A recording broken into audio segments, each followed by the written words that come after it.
Okay, everybody, so it is the final stretch, and you know it's been a whirlwind of 9 weeks or so that you started, and you've kept coming and you've kept producing, so that's very good. I mean, the involvement has been fantastic. We've got to get through a lot this morning, so you'll notice that the pace is going to be fairly quick. A number of you had questions that you sent through last night after the feedback was sent to you, and we will answer those questions. If it happens to be opportune at the time that either Abdullah or myself are speaking about something, then you can raise it. But I do have that at the end as well as during the feedback. So this is how the morning's going to be. Question 1, I'm going to give general communication feedback, which I'm going to start with immediately, and then hand over to Abdullah for the technical feedback. As you know, that there are some instances where technical and communication overlap, but you just need to remember that both technical markers and communication markers will be giving a mark for the same thing. So if you falter on one thing that the communication markers believe is important and the technical markers do as well, then you will lose double marks. All right, so that's not useful. And we do think that that is possibly a reason why today the marks are not as great as you'd hoped. Then we'd have a short breather and go into question 2 with the same setup. And then lastly, revision notes and exam tips. And we've had a lot of those as well. Okay. So thank you, Abdullah, if you could admit those people. Okay, so we are going to start with the question 1, right, from the mock exam. And that was the email, okay? And from this, I just want to quickly show you, so I'll stop presenting here and then share another screen, which I have on the Word. This was the exam, but I want to show you the actual question 1. All right, so if you can see here, and I will just raise it. We actually look at, this is an email to your cousin.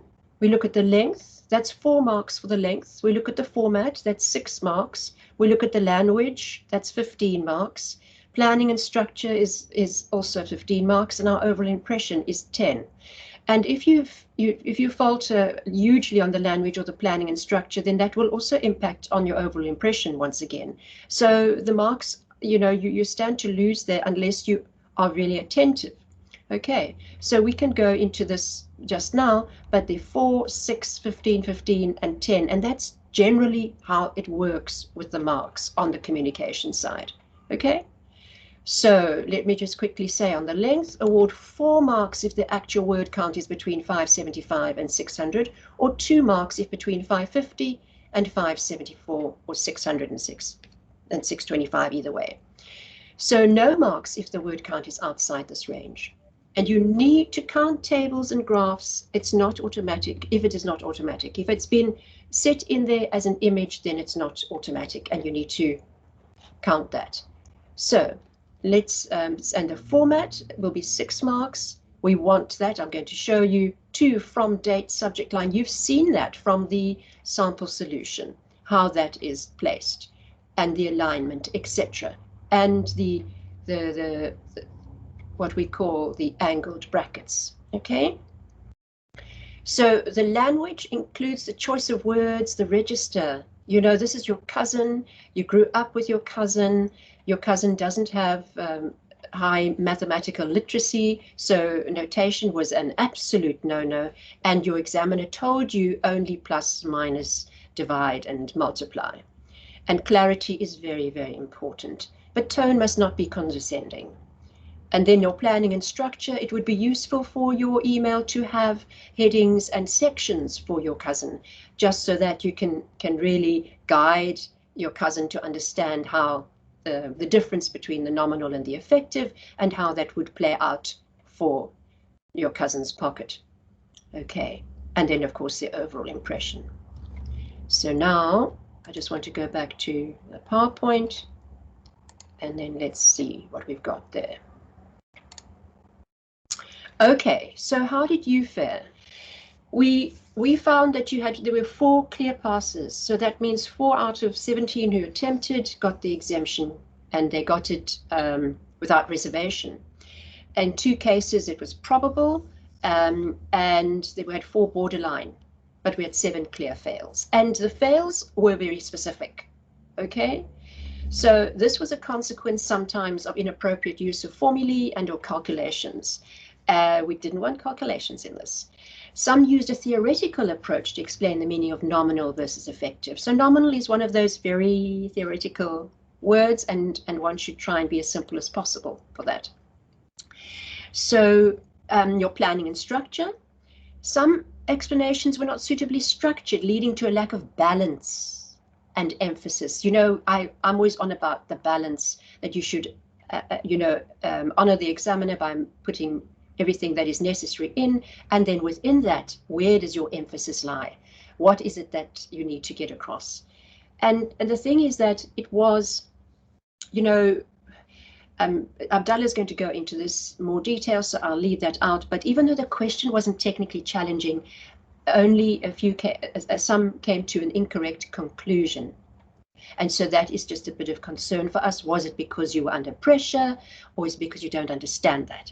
So the big takeaway from this email question is a takeaway from most exams, which we as markers over 10 years, and Terry and Maureen, who are the main markers here for you on the communication side, have been doing it for 20 years, that candidates do not pay sufficient attention to the examiner's notes when it comes to target audience. And on the communication side, if you miss your target audience, we're not going to give you anything above a 5 out of 10 for overall impression.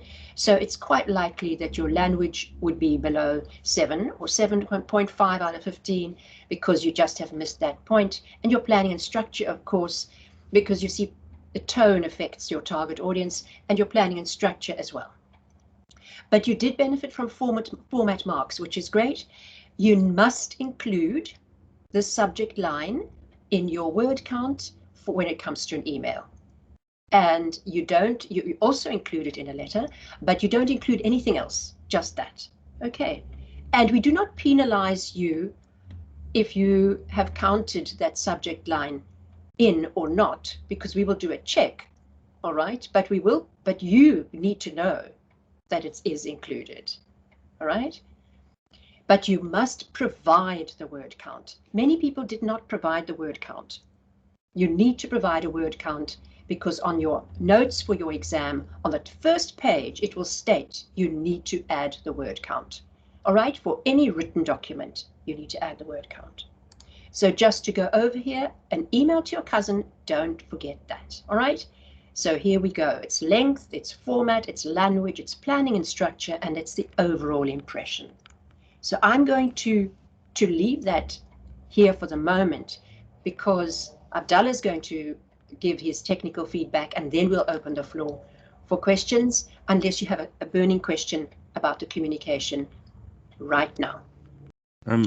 Morning, Billy. Sorry, just a quick question. Yes. When you say subject line in an email, so by the subject section, I would count those words and ignore the salutation, or what? I'm not sure. Yes, exactly. It's a bit odd. It's a bit odd in an email, right? Sorry, I'm just going to. It's Flakudi who's meant to be joining us, so I'll just quickly answer that. Flakudi, I'll call you back because we're in the. Can you send me a text, perhaps? Sorry, we're in the meeting now. Okay, so it's odd, yes, but let me just see here. I will just stop presenting that screen, and I will show the sample answer. Where is that?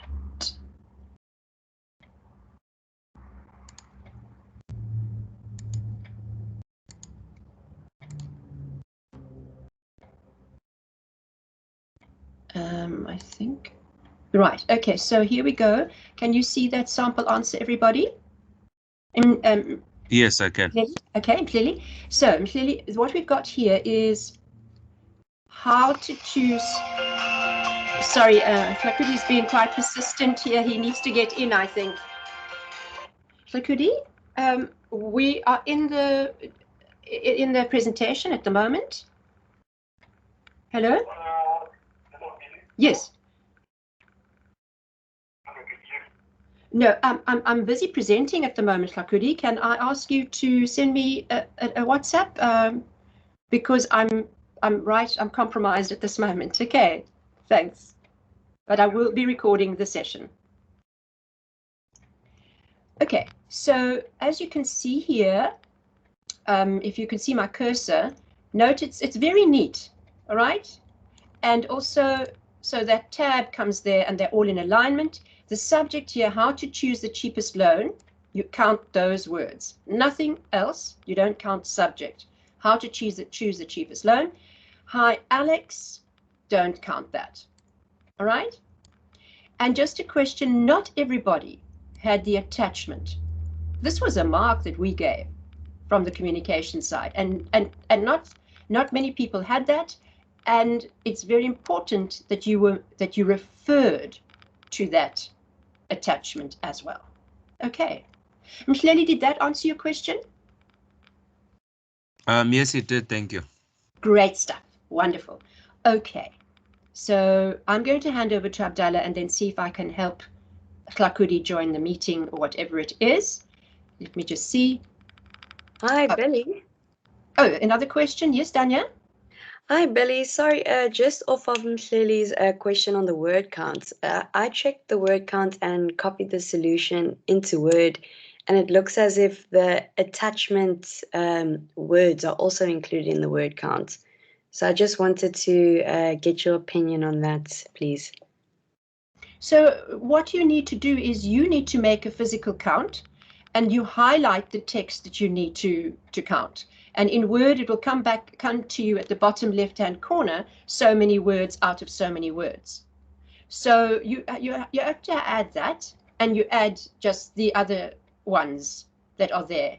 So I would go to count, I would go below the salutation until the closing, but don't include the final close. And then make a note of that. Okay, it's 500 words. And then I would count my subject line, which is another 7, but that would make it 507. So that's how we would do it. Is that okay, Danya? Yes, thank you. Thanks, Billy. I know it's tricky for you to remember all these little details, but yeah. You know, the thing is, if you are a borderline pass and you were one word out, it's not going to be an issue. But if it's if you were not getting the mark anyway, you were not reaching the standard anyway, then they wouldn't consider it. Do you see? Okay, cool. Thank you, Billy. Okay, thanks a lot. I'll manage on the other side here. Thanks, everybody. Over to you, Abdallah. Hi, everyone. My name's Abdallah, for those of you that don't know me, and I'll be taking you through the technical feedback for both of these questions. I'm going to be turning off my video now. Can everyone see the screen? Yes. Okay, cool. So just going to have a quick look at the technique here when it comes to communications and, you know, the technical side of things especially.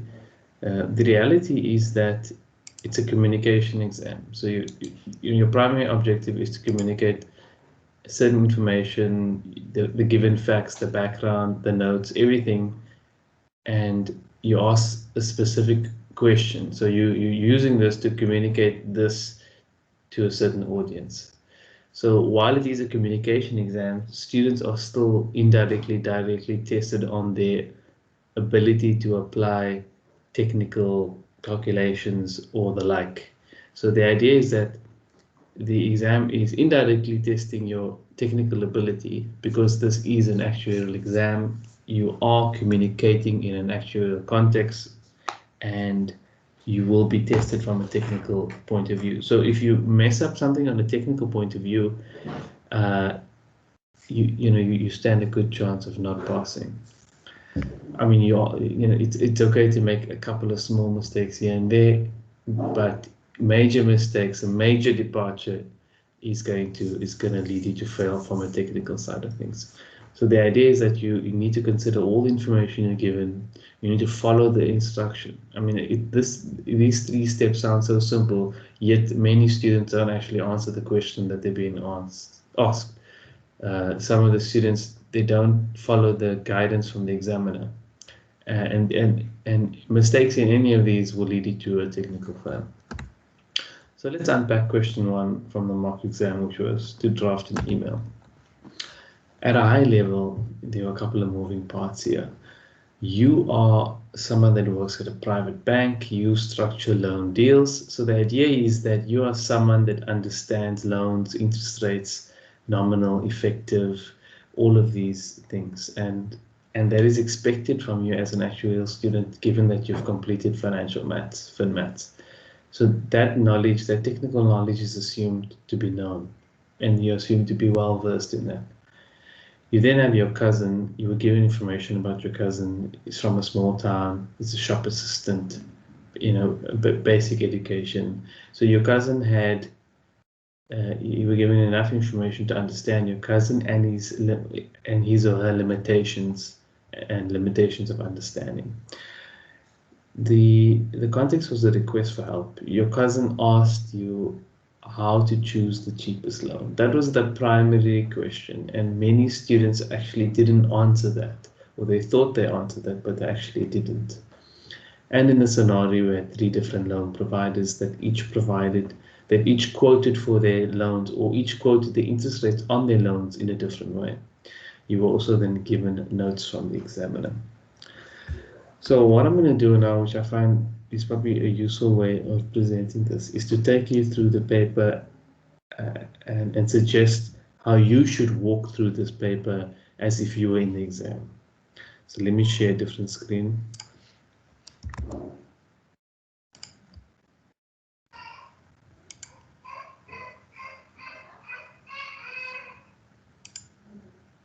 Okay, can everyone see this screen now? And can everyone see my cursor as well? Yes. Okay, there we go. Okay, so what you need to do, and you'll see that I've done here, is I've kind of read through the paper and I've highlighted different things. So this is essentially what you need to do when you look at the paper. You've got your paper. You should first, what I like to do is I like to go to the end of the paper and understand what I'm asked to do. I'm asked to draft an email to your cousin, and then there are a couple of things that I need to answer here. Mentioning different ways in which interest rates are quoted, explain how to determine the cheapest loan provider, include a comparison. Okay, so I know I kind of need to do these 3 things. Now I go to the top and unpack everything. Everything that you're given in this paper is important. You must understand that the examiner is trying to set a communication exam, and he's guiding you very carefully to give a particular answer in a particular way. So that's the reality here. So you are a newly qualified. Actually, you work for a big private retail bank. You structure loan deals for high net worth clients. So you're someone that's well versed in loans, and I mean you're dealing with high net worth clients, big loans, big amounts. So you are pretty well versed in what you're doing. You have a younger cousin. You grew up with this cousin, so the cousin have a personal relationship with you, and they're asking you for help to understand how to choose the cheapest loan. So they need to understand how to do something. The emphasis is on how they should do that. They're not asking you, I need help, which one is the cheapest? And that's a different question. So that is the first thing. The cousin wanted to know how to choose. The cousin wanted to choose themselves. Okay. So let's move a bit down here. We've got, in your hometown, 3 loan providers, each of which quotes the interest rates on the loan differently. And this is what's causing the confusion. So your cousin, can't tell whether the one is cheaper than the other or not, and is getting confused.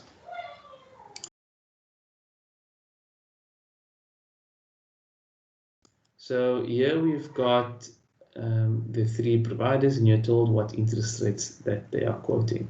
Now, you would look at this and automatically think to your formula that you know for the relationship between nominal and effective rates, which is this one over here. And what I've done here is I've kind of just written it out and what this means. So I-12 is a nominal rate convertible monthly, and that was the 12%. You've got a monthly effective interest rate, which is I-12 over 12, using the same notation as 1%, and you've got an effective interest rate per annum of 12%. So, you were given all of that. You were then asked, it then says in comparing these figures, your cousin thought that the same interest is payable in all of the loans because they all appear similar. So they may say, okay, that's 12%, it's 1% per month. So if they're 12 months in a year, maybe it's 12% per year. This one's also 12% per year. They kind of all look the same, right? So without having that understanding and technical background, you may be led to believe that they're all the same.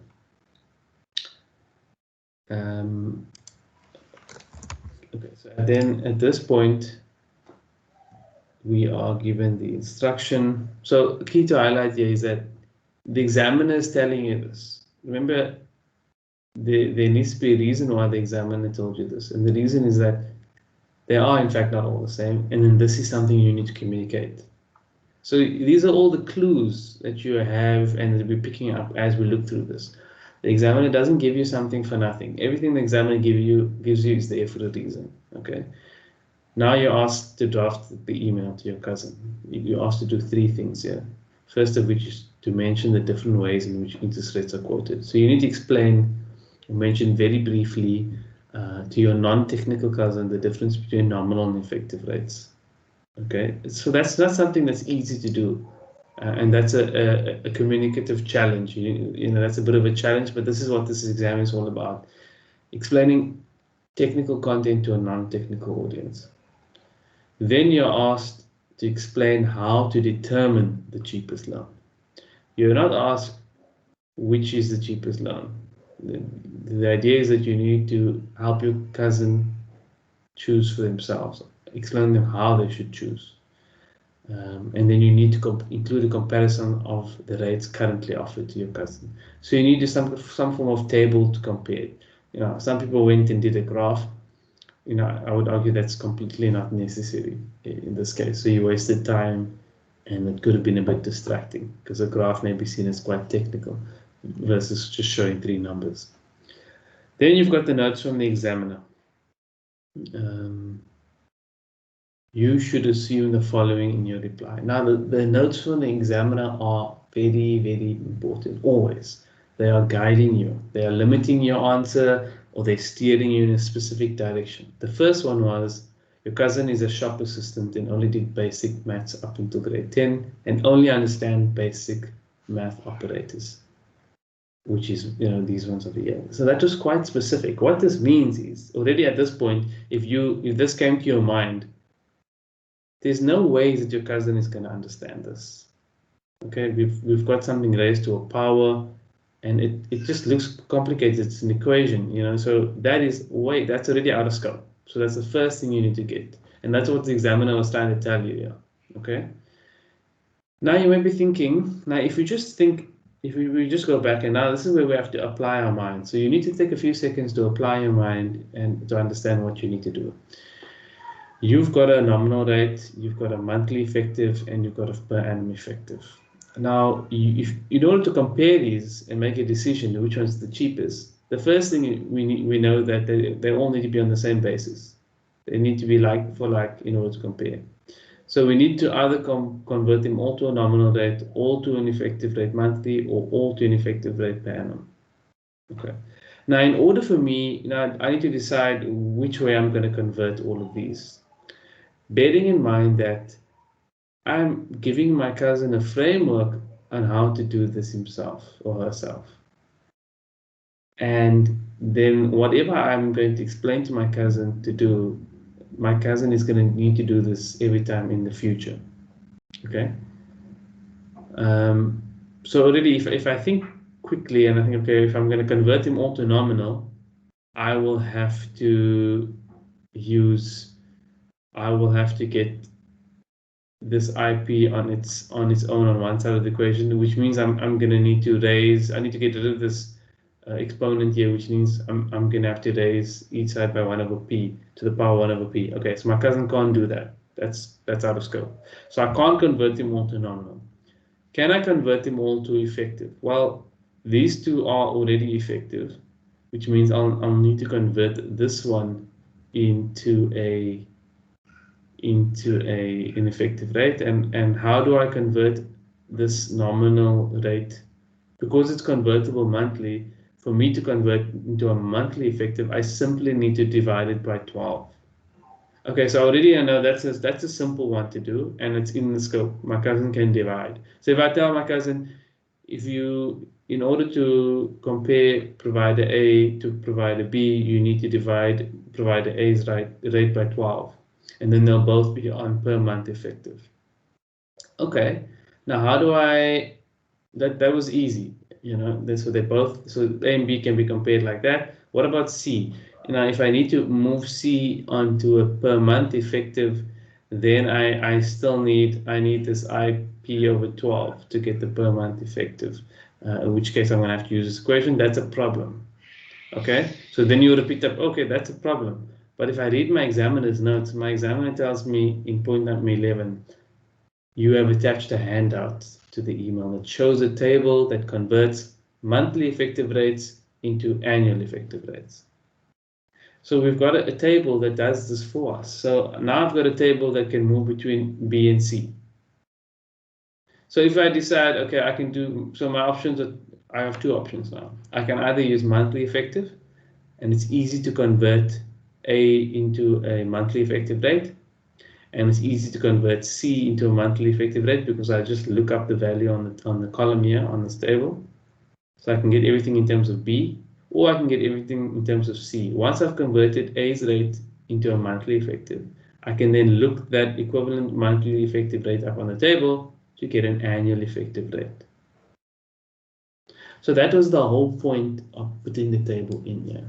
So you needed to read this carefully and understand that the examiner is trying to help you here. The examiner, and if you were guided by this, you would have said, okay, I have to use an effective rate. I can be either monthly or per annum, and my cousin will need to divide this by 12, and you'll have to use this. Okay, the next point is, the next couple of points are all very important. The next one says, you'll only compare providers from your own hometown. So if you had any ideas of thinking about your current bank and saying, okay, no, my bank can give you the best rate or whatever, then you stop. That's out of scope. Then the next one says, providers A, B, and C all require monthly loan repayments. So this is another one of those not obvious points, but points that you need to get across to your cousin as part of your solution. So the idea is that, despite the rates being shown as per annum or per month, all of them still require monthly installments. So the cousin mustn't get misled that, okay, the interest rate is quoted per annum. Does that mean I'm only going to pay one payment per year? That's why you were given that. So your notes from your examiner either guide you in a certain direction or also give you points that you need to make in your solution. So if you just read that and be like, okay, cool, not sure what I'm supposed to do with it, then okay, I'm leaving points off the table here. I'm leaving marks off the table if I'm not going to use this somewhere. And then the next point was, they only quote rates as they do now. And then the examiner went another step to explain what they meant by this, by giving an example and saying provider A will always quote a nominal rate per annum, and so on. So now you've got three providers that'll always quote rates like this in this small town. This one will always quote nominal rates, this one always per month effective, this one always per annum effective. So the idea was building you up that you needed to give a framework to your cousin on how to convert these, how to compare the rates, and then how to choose the cheapest loan. Because the rates could change tomorrow. And then your cousin could come back. If your cousin asked you which one is the cheapest, you could have given him an answer. If the rates change tomorrow, your cousin's going to ask you again, which one is the cheapest? So the idea was to empower your cousin by giving them a framework of how to choose the cheapest loan. And then just some points of, using 2 decimal places and keeping all your email formatting in place. So at this point, are there any questions? Yeah.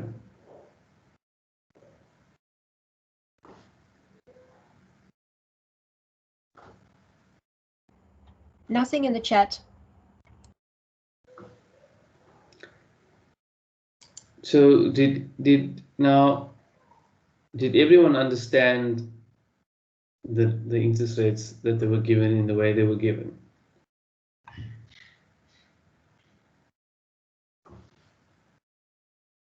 There's a hand up. Yeah, please. Yeah, please just go for it. It's a. So Abdallah, I have a question. Sure. So if you go the other direction and convert into nominal, does this mean it's a complete fail? So assume, because I think I made a mistake and I went the other direction and I converted to nominal rates, and I can see that he can only divide and subtract and multiply. Does it mean the examiner is definitely going to give me a complete 0? So you get in from a technical point of view, you get things that are fatal flaws. It's like it's a complete flaw in the answer. So this is one of them. When you are told that your audience can only understand this, and then you use this formula over here, there's no. It's a communicative fail from a technical point of view and overall, right? Your cousin is not going to be able to use this. So if you go and explain to your cousin, okay, no, convert everything to nominal rates. Use this formula over here. I know it looks complicated, but it's very easy. Already, your client you've lost your cousin. So if your aim was to help your cousin understand how to choose the cheapest loan, your cousin won't be able to. Now okay, yes, go ahead. No, so I was saying that makes sense, because what I did was I actually provided a formula and I explained all of the inputs that go into it, to say the next time it comes through, you just need to plug in this and that, and then it'll convert everything for you. Yeah, no, you weren't alone. Quite a lot of students did that, and I think, look, I understand. You're under immense pressure here. You're getting this paper. There's a time limit. You've got 2 questions. You've got your half your time needs to be on this one. Then you need to move on the other one. But you really need to take a few seconds to apply your mind. And I think if you go into your exam with this approach where you are highlighting things, even if you go and get some highlighters or whatever you need to do, but think that the examiner is trying to guide you. So when you see this, this is really important. Everything you see is really important. You need to ask yourself, why is the examiner telling me this? Because I know how to convert nominal rates, and so you really have to be guided by the question and the context and the examiner's notes. This type of communication exams have there's a narrow field for where that passes and that exemption lies. If you stray out of that, you're not gonna get the exemption. Yes, you can make some mistakes.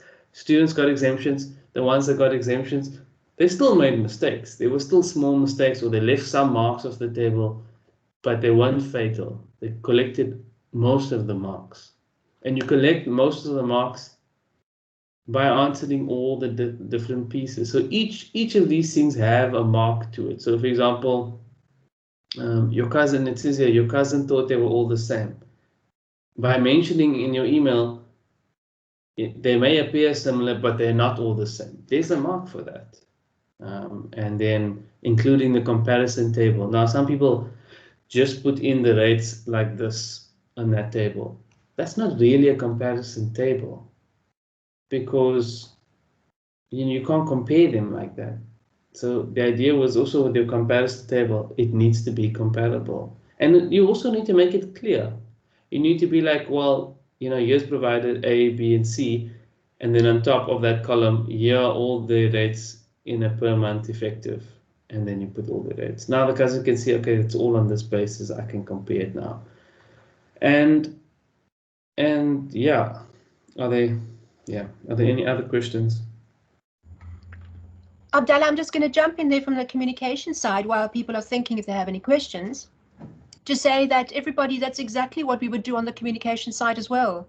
We would want to see that, first of all, there is a table, and second of all, that it is the table of the type that was required, a comparable situation that makes sense.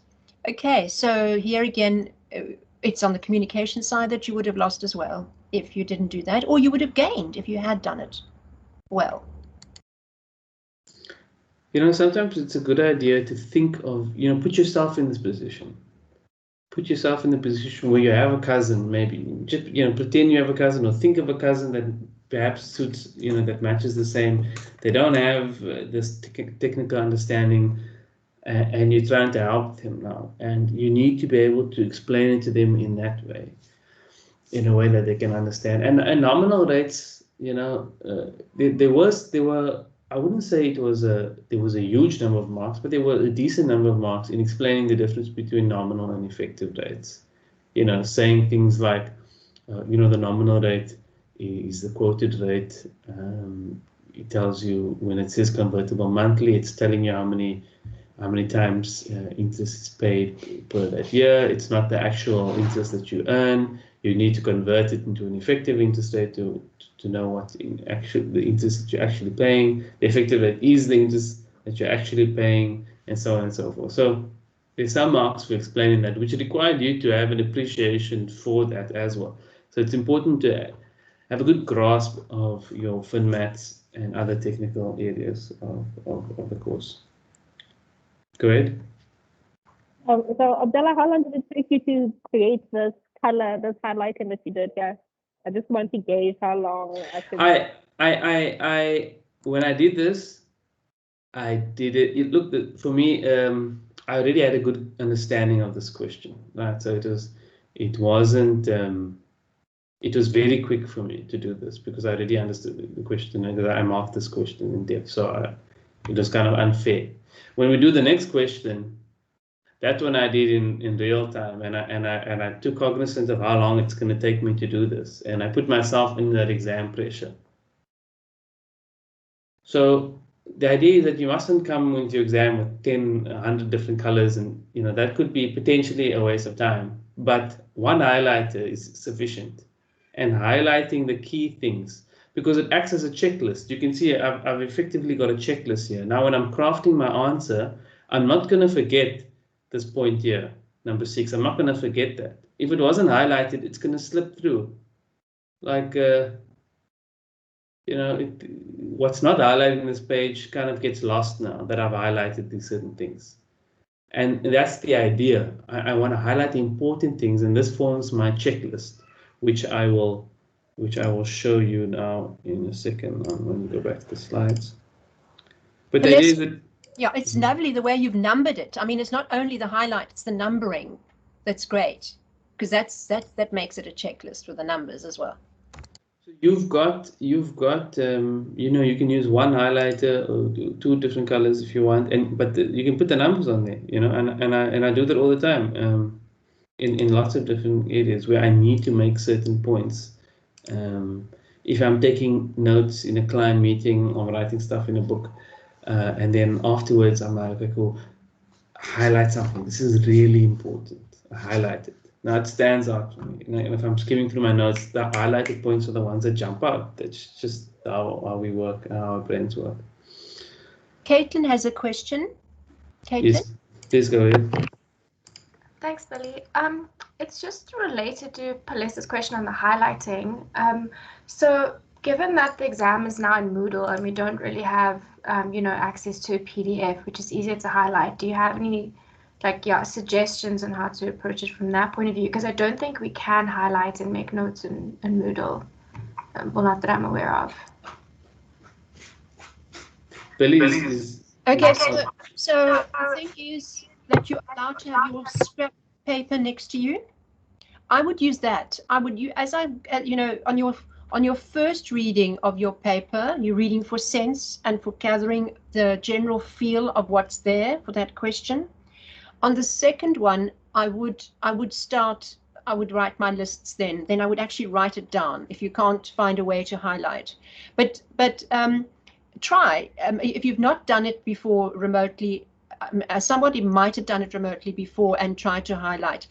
The functionality is they insist though that if you're going to be making any notes, can you make them on your page. I'm addressing all the virtual queries at the end of the session, so just let's go over that then too, Caitlin, and see what we've got. Thanks, Billy. Okay. So yeah, I would second what Billy's saying, and then just have a small piece of paper next to me and put 1, 2, number it and just put short keywords. Rate's not all the same. Things to mention in feedback. Rate's not all the same. This, that. I mean, you could also start typing it into your answer somewhere there. You can make a bullet list in that Word document below your answer, and then craft your answer, and then just kind of tick off things off that list. Sometimes, yeah, it's sometimes nice to be able to scratch things off. Okay, I've done this, I've done this, I've done this. Okay, so coming back to the checklist here. Now, obviously, there's a lot of things highlighted on that page, but they basically, can be summarized as follows. You need to mention the different ways in which the interest rates are quoted. So that's a brief explanation of what's an effective rate, what's a nominal rate, and how they differ. Okay, now you're not trying to make your cousin into an actuary, but you were asked.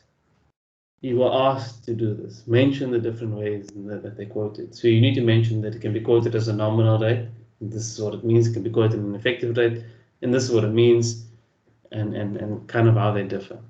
Okay, so you then also reassure that the interest rates are not the same on all the loan providers, and then you need to advise the cousin that all providers require monthly rates. So those were points given to you in the context somewhere there, and you need to, you got marks if you brought that message across. So if you just read that and said, okay, yes, I understand that all the loans are monthly, all the repayments are monthly. It wasn't for you to understand, it's just for you to make your cousin understand. And then the comparison table, that it should be like for like. So overall, it wasn't a very difficult question from a technical standpoint, yet many people still failed from a technical standpoint. And it was due to not reading the examiner's notes. Because if you read the examiner's note and you said, okay, I can't use that formula, and then things start, you start to limit what you can do, and then it should become obvious. Okay, I'm given a table that compares monthly to annual effective. It just means I need to get the nominal to an effective. How do I do that? Oh, I just have to divide it by 12. So it's also not about overthinking it. So look for, absorb what the examiner is trying to give you, and then it should become simpler and clearer.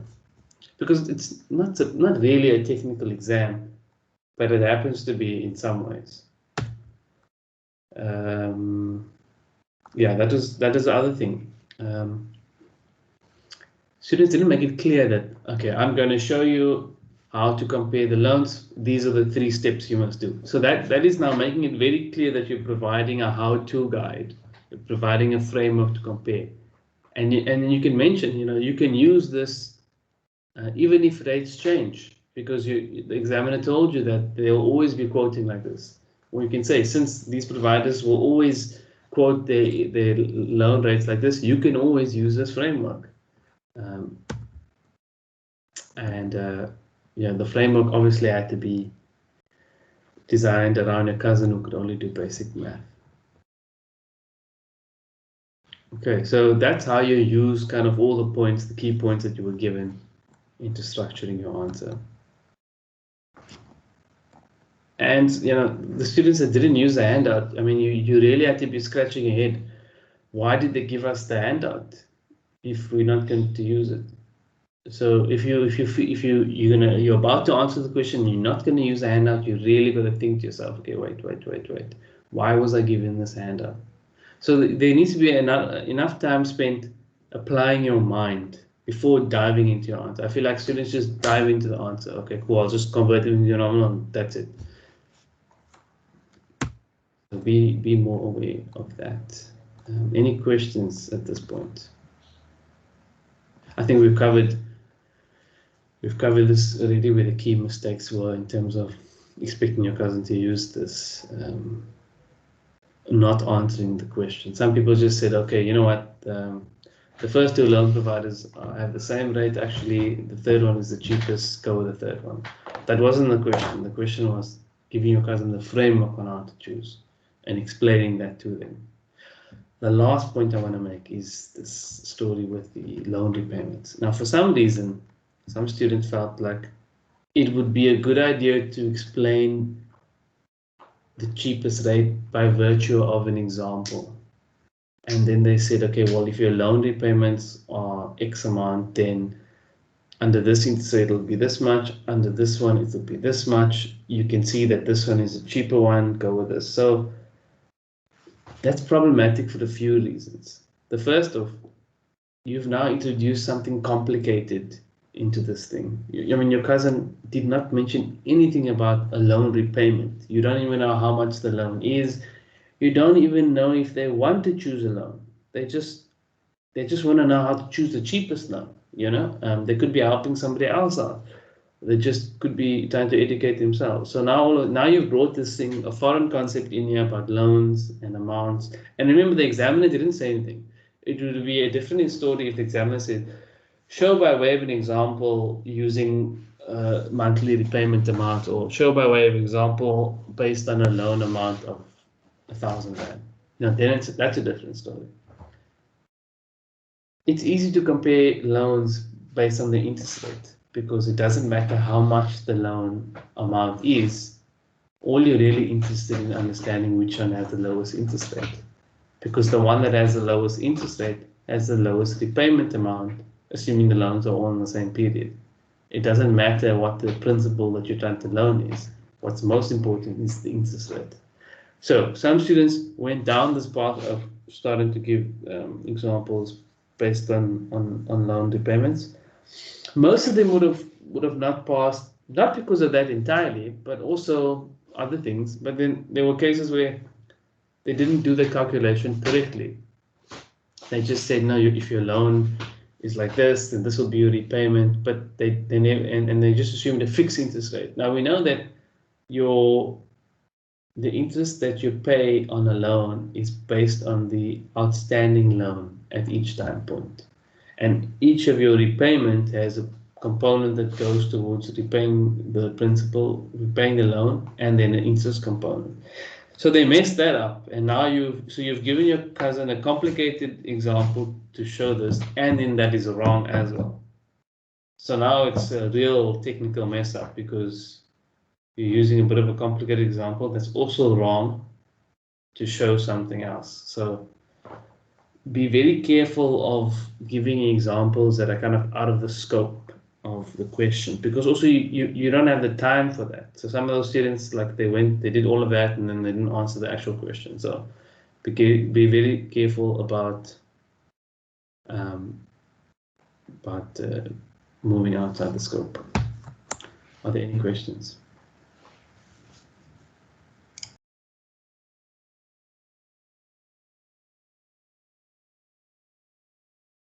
Is it a bit clearer now how you should have approached this question compared to how a lot of you did?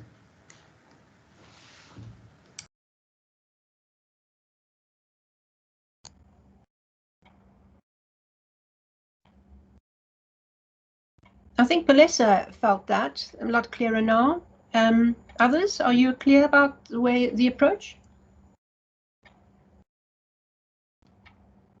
We're assuming that you are.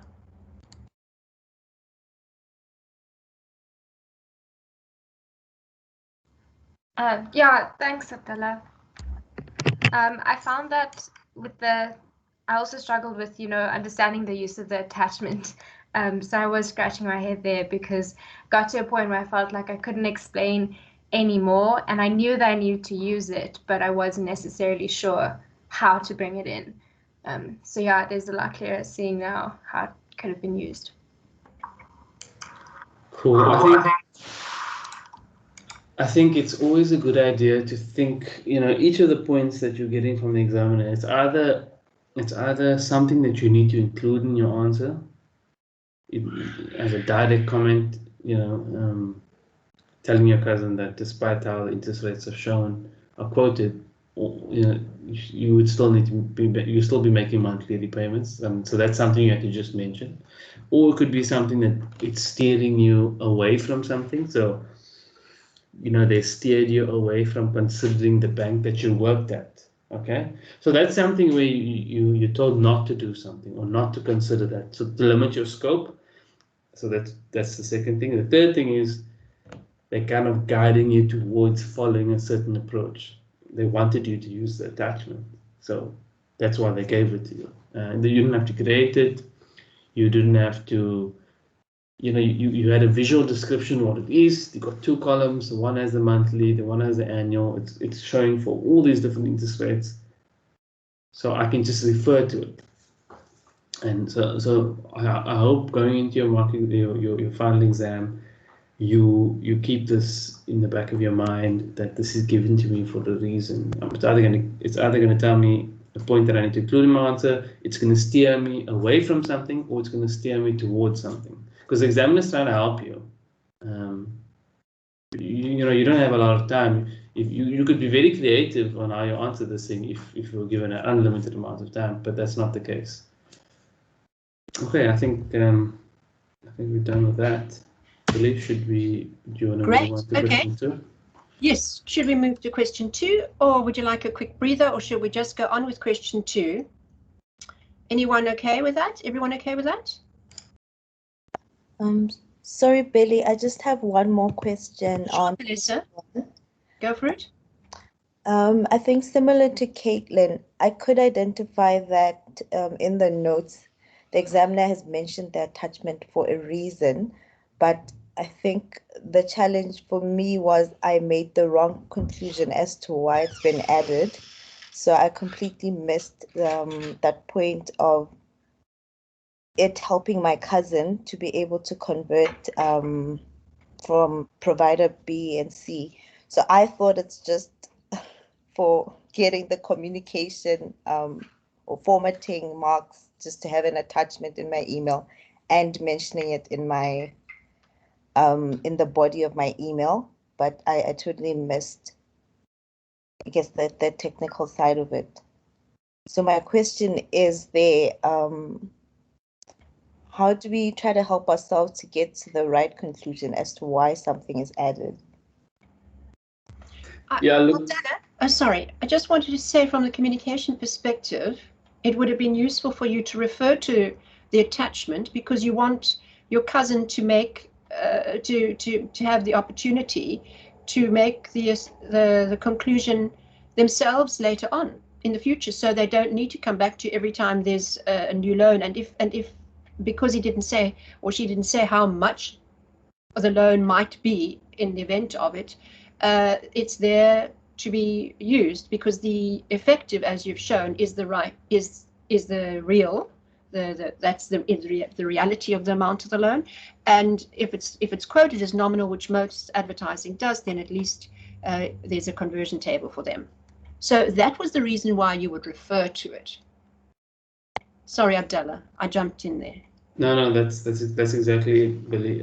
The idea was that you're giving your cousin a framework on how to compare the rates now and in the future. So that handy table was there, and that's why it was shown over all those different interest rates, so that your cousin says, okay, whenever I use provider A's rate, I just divide it by 12. Now I've got a nominal I've got an effective rate per month, and the others I'll just use the table.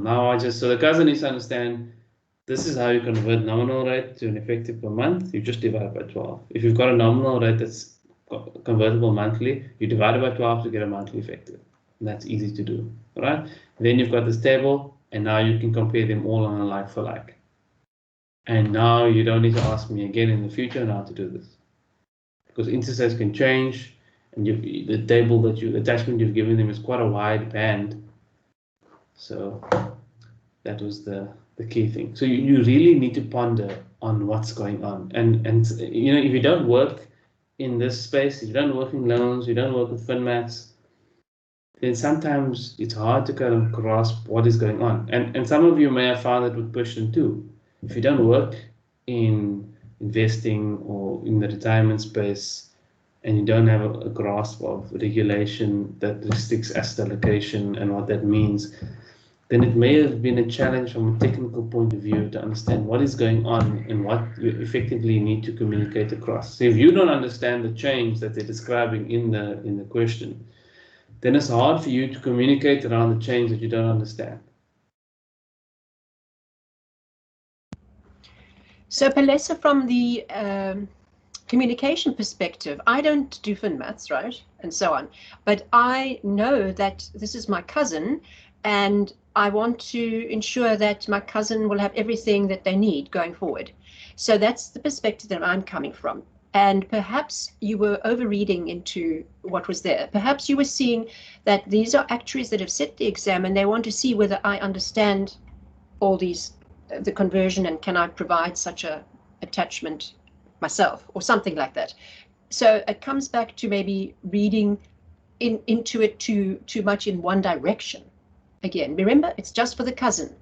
It's and you don't want the cousin to feel they have to come back to you each time for the same thing. You want to empower, was the word that Abdullah used. So that is where you should be thinking when you look at the question. Your target audience, what is the best fit for my target audience, and how will it be that they will know exactly what to do going forward? Which leads us on to the next question, really, because the target audience was also an issue there.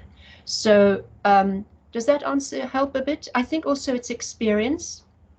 Maybe this is the first time you're writing this exam, Palesa? No, third. Oh, okay, all right. So the thing is that it's exposure to it. I see Hlakudi also has a question. Go for it, Hlakudi. Hey, hi guys. Yeah, for me, my question is just on on the use of example, because I mean, given it's your cousin, it doesn't have a strong financial maths background, one will think that using, like, putting this interest into a context, like giving example, like, you know, how practically it will work, it will help with understanding of like you're choosing provider C seems to be a better option than just, you know, putting interest there and then say, yeah, given this, provider C is the best. Well, I mean, based on the rates, it's the best, but I feel like for someone who doesn't have a strong background, they might not appreciate the context. I mean, giving them an example might help them to understand. So I'm just going to reiterate, Hlakudi, before Abdallah gets in there, that you know, you have to first see that you have covered all your bases from the examiner's point of view. And if you have the word count over, then you could give an example. The example, you might not necessarily have to give a big example, because in your explanation, you may explain, you know, the multiplication that goes into that over the 12 months, which the nominal doesn't do for you. But Abdallah, So I think iterate that. Yeah, thanks.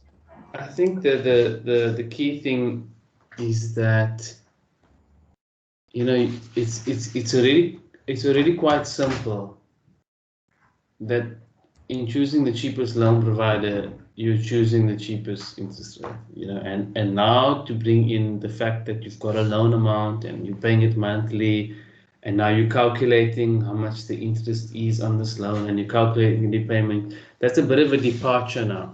And again, you know, from what Billy said in terms of your word count, you've only got so many words. So be very careful about doing that. Like I said, you know, it's not necessarily mean you're going to fail if you include an example like that. But if you mess up that example as well, or it's not accurate, then you are bringing, you know, you're bringing trouble to yourself from a technical standpoint. Maybe just for, I mean, for the benefit of everyone, like maybe, like maybe making that judgment between, okay, now my explanation is, because sometimes, especially when you judging your audience, you might think I need to go extra one more step in explaining my solution, but you find that actually you're enough. Because for me, I mean, I explain everything is like the memo up to all this interest rate to compare them and show him that provide a C of a lower rate for like comparison. But then I just couldn't resist taking one more step in giving example or trying to provide a context. Yeah, I'm guessing it's just more a question of drawing a line, like how can one draw a line between, okay, my explanation is enough, and yeah, I don't have to provide extra necessary detail that might lead to further questions. Yeah, I think that, that's the key thing. You really need to understand what the examiner is after, and the examiner wanted you to give a framework to compare interest rates. And the idea was that you gave your cousin this framework, you gave him that handout, and then he could compare it himself at any other point. Now, if you go and start explaining installment amounts and like that, your cousin is unable to do that. So how is he gonna come up with what the installments are gonna be and calculating that by himself? He wouldn't be able to do that. So that should have steered you away from doing that. Can my cousin work out loan repayment amounts?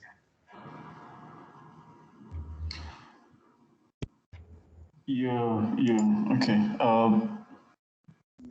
It is tricky, and it is tricky. That's all I can say. Yeah, okay, enough. Understand. Okay.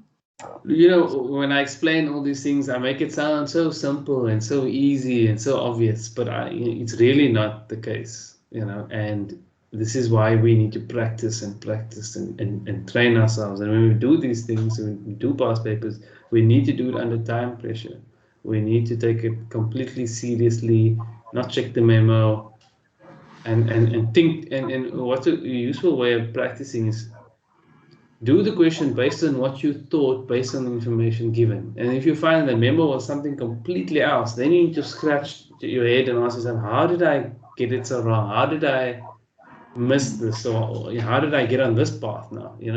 And then you may find that, what, I decided I was going to do that. I was going to bring in that extra bit, and it wasn't necessary for me to do that. And if I didn't do that, I would have had enough time and enough word count to actually get all the marks that I needed to get. So that's just yeah. Belly, should we? Yes. Yeah, go for it. Sorry, Klakudi? Now, say maybe one more last question, Billy, on communication. Like one of the feedback that I got is, it says editing. So I'm guessing this is where, like, you add additional stuff in brackets. So like maybe explaining something, but then you need to provide additional information. You just put in the brackets. I mean, to what extent is that allowed? So yeah, it's almost like a line between doing it too much and is it allowed at all? I'm not sure what you mean. You are. Yeah. If I understand you correctly, Klakudi, you're saying that you write a sentence and then you're putting something in brackets just after that. Almost like to substantiate. To explain that. Well, you need to always ask yourself: is the bracket is more important than the sentence itself? I feel that you already got the word count there. So a bracket for me is like added on. It's something. If you took it away, the sentence could probably stand on its own still. So you need to just make the decision of whether you need to make an additional point or another sentence.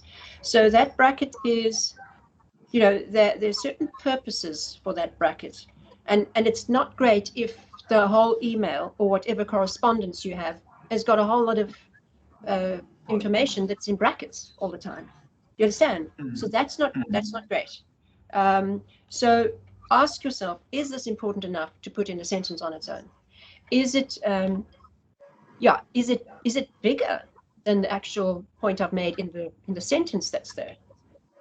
So there must not be, and grammatically, there should not be a dependence between what is in the bracket and what is there in the main sentence. We can do that at the end. We'll go over it. Maybe you can just in the meantime find that example. I'll also try and look for it of what you mean on your own text, and then we'll see that. Okay. Okay, cool. Okay. So if everybody is happy about this, we're going to move on to question 2. I'm just going to give a bit of communication feedback on it, and then. Billy, I was yes. wondering, do you think maybe we could do the technical first, just because I think in this question the technical first is useful. Okay, fine. Don't worry about that. That's fine. You can do that. Okay, let's do So that. just bear that in mind, everybody, that we will go on to the communication after. Okay, so this question was centered around a fact sheet, and again, a couple of moving pieces here. We've got the wealth, the wealth company, and you are a retirement annuity product manager. We then have the intermediaries that sell the products provided by this company, and they are the link to the client. In the question somewhere they said that all clients are serviced by the intermediaries. So they're telling you that every client interacts with an intermediary. There's no clients that kind of service themselves. There's no self-advised investors. Then you've got your client base. They've told you that the majority of your clients are high net worth individuals. And you've got this regulation, and the regulation is about to change, and it'll have an impact on these clients. And they also told you that the bulk of your client base are high net worth individuals, and given that the way high net individuals typically invest, many of them will be forced to restructure due to the change in regulation. Okay, you need to kind of, and then you were given, so you're getting information about the regulation itself, what the changes are like, information about your clients, the broader clients of the wealth company, and you were given notes from the examiner. So let's unpack this in a similar fashion to what we've done before. Let me just pull that up.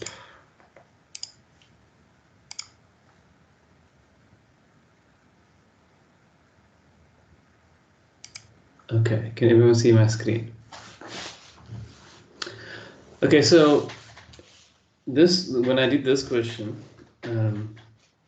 I did this one as basically as if I was doing it for the first time, and you'll see obviously the handwriting is a bit poor, but that's how I read through this, and this is how I made my notes as if I was going to answer the question. Okay, so let's go through this. You've got your role here. You're the product manager. You understand the product. So typically in an investment company or a wealth company, there are people that understand the products from a very technical detail. And a lot of these places, there'll be actuaries doing this. If you look at Old Mutual, Wealth, Prudential, 91, Allen Gray, Coronation, Prescient, all these places where they have products, where they are product providers, they typically have actuaries working in those spaces because there's a lot of technical moving parts. Okay. Now you're given information. When clients buy a retirement annuity, now it's important for you to understand what a retirement annuity is. Coming into this, you are given some information on what retirement annuities are, but you as an actuarial student, you need to have a good understanding of what this is coming into exams like this. So your clients buy an RA from the wealth company, they become members of the fund. So now in your head you must be thinking, okay, there's a fund that has all the assets for people invested in the RA product. Okay. The investment of the fund's assets are governed by Regulation 37. So you know the fund assets are governed by this regulation. You are told then what this regulation is about. It basically restricts your allocation per asset class and country of investment. This is another way of saying, so there are two restrictions. The first is the asset class, the next is the country, right? Local or foreign. So what this means is you have different investment building blocks. You've got equities, bonds, cash, property, and so on. The amount that you can invest per asset class is restricted. Then the country in which you can invest those asset classes is also restricted. You can only have so much offshore or outside of your local country versus what you have locally.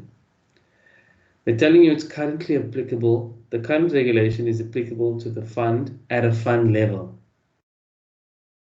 However, it's been reviewed and there are changes are going to be coming in from 1 December. Notably, investments restrictions will apply at individual RA holder level and not the fund level as presently is the case. Okay. So you are told that before it was applied at the fund level, now it's going to be applied at a member level. Change will apply at the member level, right, at the investor level. So that's change. Now in addition, the changes, the restrictions will be revised as follows. So now you've got new limits. Okay. No more than 75% in equities, no more than 25% in foreign countries. Foreign countries are everything outside South Africa. So South Africa is local, everything else is foreign. So you've got new limits. Now, at this point, you need to understand what is going on here. Before we even move on, we need to understand what is going on here. Now, if you are perhaps a bit removed from investments, you may not have a good appreciation for what is going on here, and I'm going to try my best to explain this. So what you've got at a fund level, is that this is the asset allocation of the fund shown over here, and you can see it's got 75% in equities, and it's got the rest, which is 25% in other, right? In other asset classes. So at the moment, based on the current legislation before the change, we are okay, assuming that these are the restrictions, right? We don't know that these are the restrictions currently. We're not sure, but it doesn't really matter. The point I'm trying to make is this is at a fund level. You are at the right asset allocation at the fund level, and you'll see here you've got 75% local and 25% international. So we don't know which of these equities and other is foreign or which of the equities or other is local, but we know overall 75% is local and 25% is foreign. Now, this is just an example that I'm giving to you to help you understand the change. So this is currently how it is, and now what they're suggesting is that the change will mean you will look at an investor level. So to make up this fund, we have several investors. They have invested money. All of their monies have been collected in this fund, right? They each have their own individual asset allocations.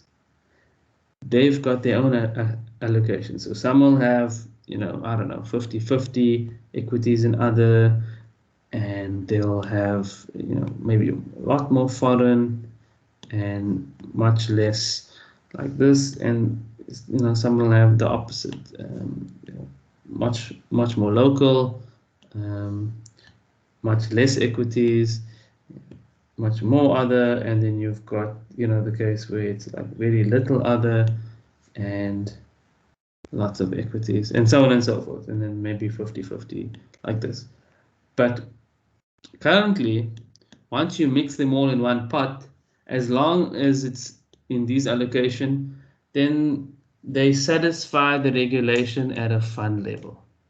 So this is the current situation. You've got all your clients, they are allowed to do their own asset allocation such that they meet their needs. These are investors saving for retirement. They have different risk preferences and return preferences, and they, along with their advisors, have decided that this is going to work best for them. Okay, are there any questions at this point?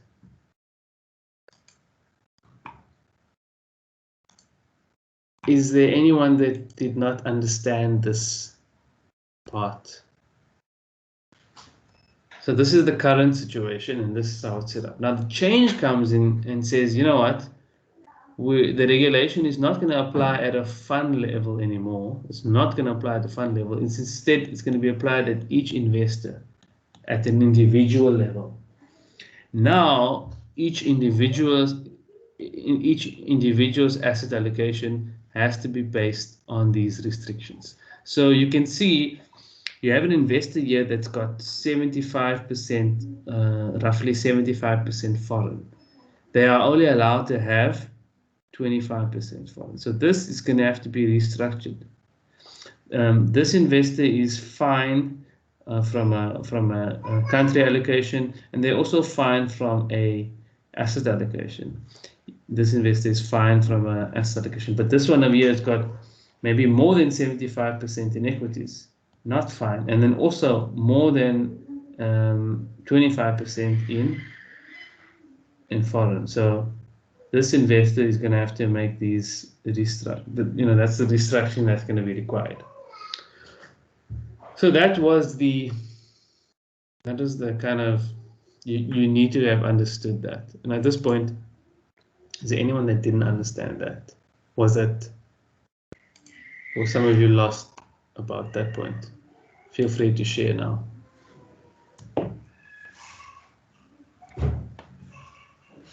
So Abdallah, I just want to quickly ask, so in fact, one needed to really look at this.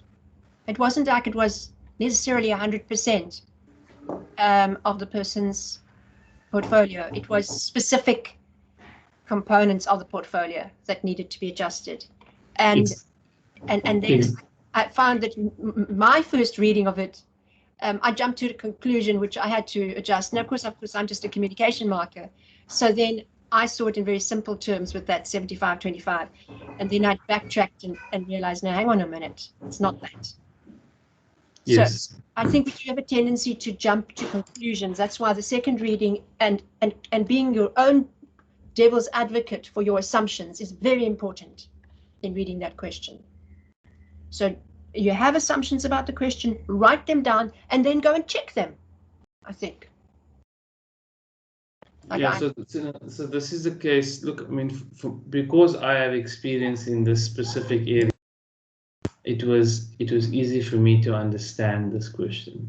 But I'm at an advantage because I've worked in this space. So if you didn't, you could be like scratching your head, what is going on here?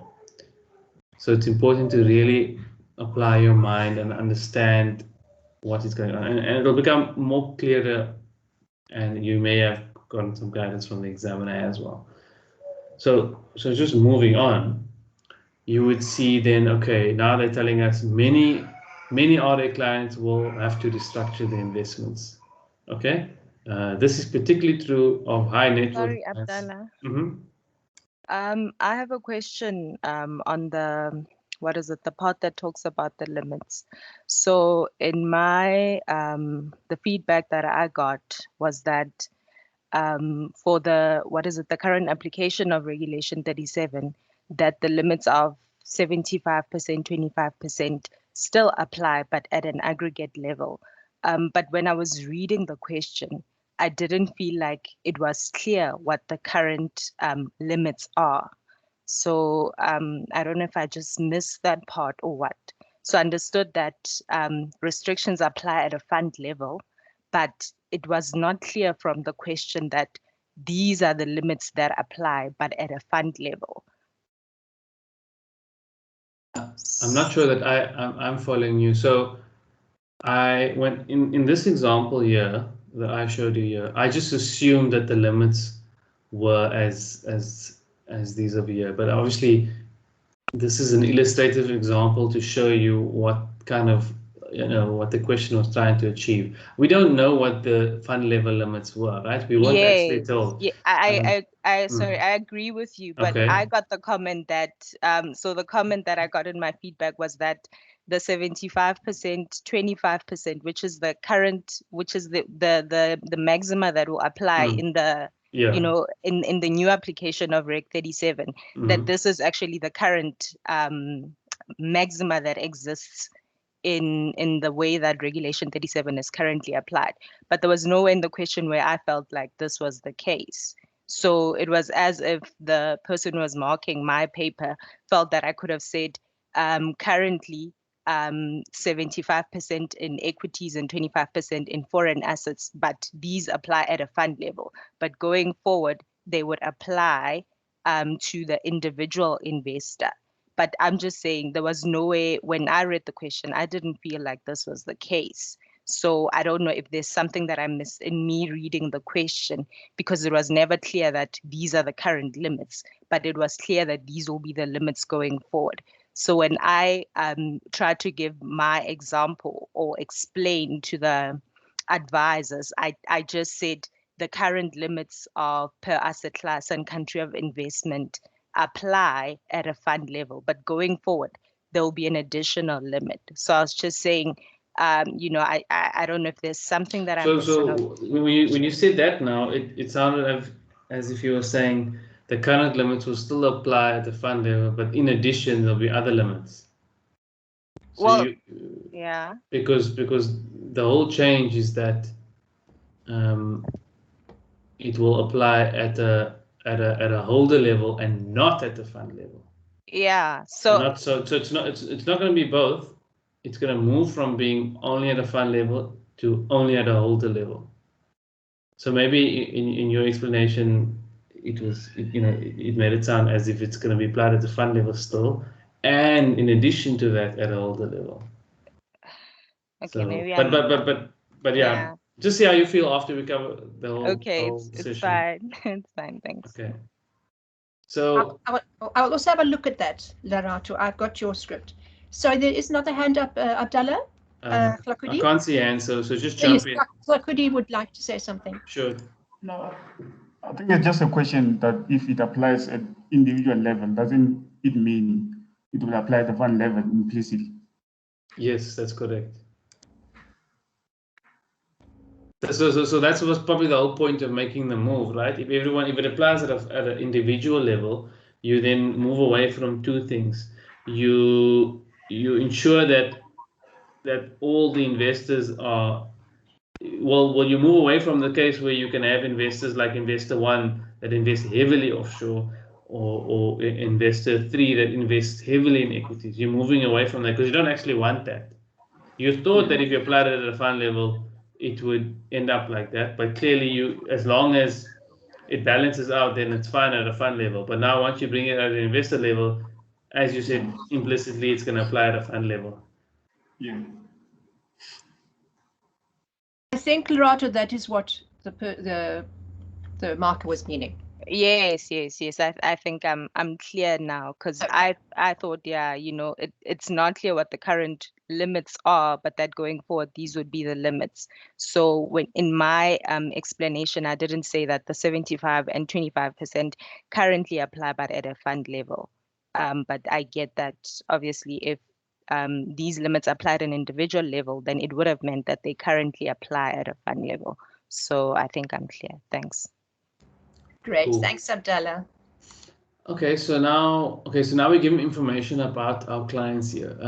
You expect restructuring for the high net worth individuals. Now you must understand that you know your clients, you know who the majority of them are, you know that who's going to be impacted by this, and that's what they're telling us here. They're telling us that high net worth individuals who tend to invest more heavily in equities and have exposure to substantial exposure to overseas markets. So in this scenario, like you'll see here, this is a high net worth investor, lots in equities. Here's a high net worth investor, lots overseas. So they're telling us this, okay? So all good so far. Now we move to what we're trying to achieve with our fact sheet. You've got the head of the technical marketing team.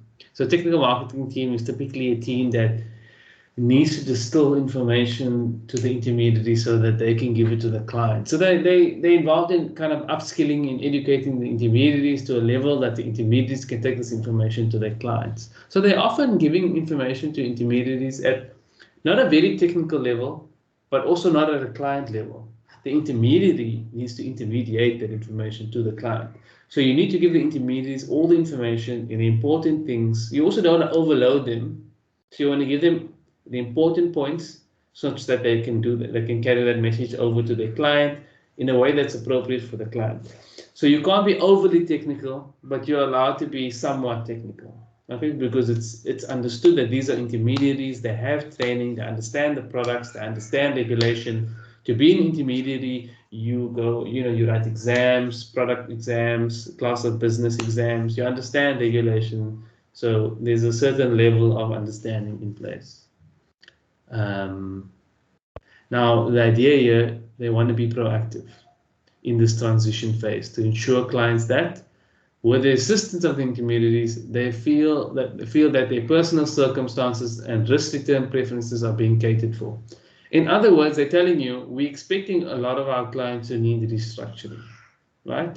Now, if you had this in your portfolio set up and this suited your needs, you now have to restructure this black bit, and this investor has to restructure both of these bits. Now the investor may feel, okay, well now, we put the strategy together to suit my needs, and now you're telling me I'm forced to change it by this regulation.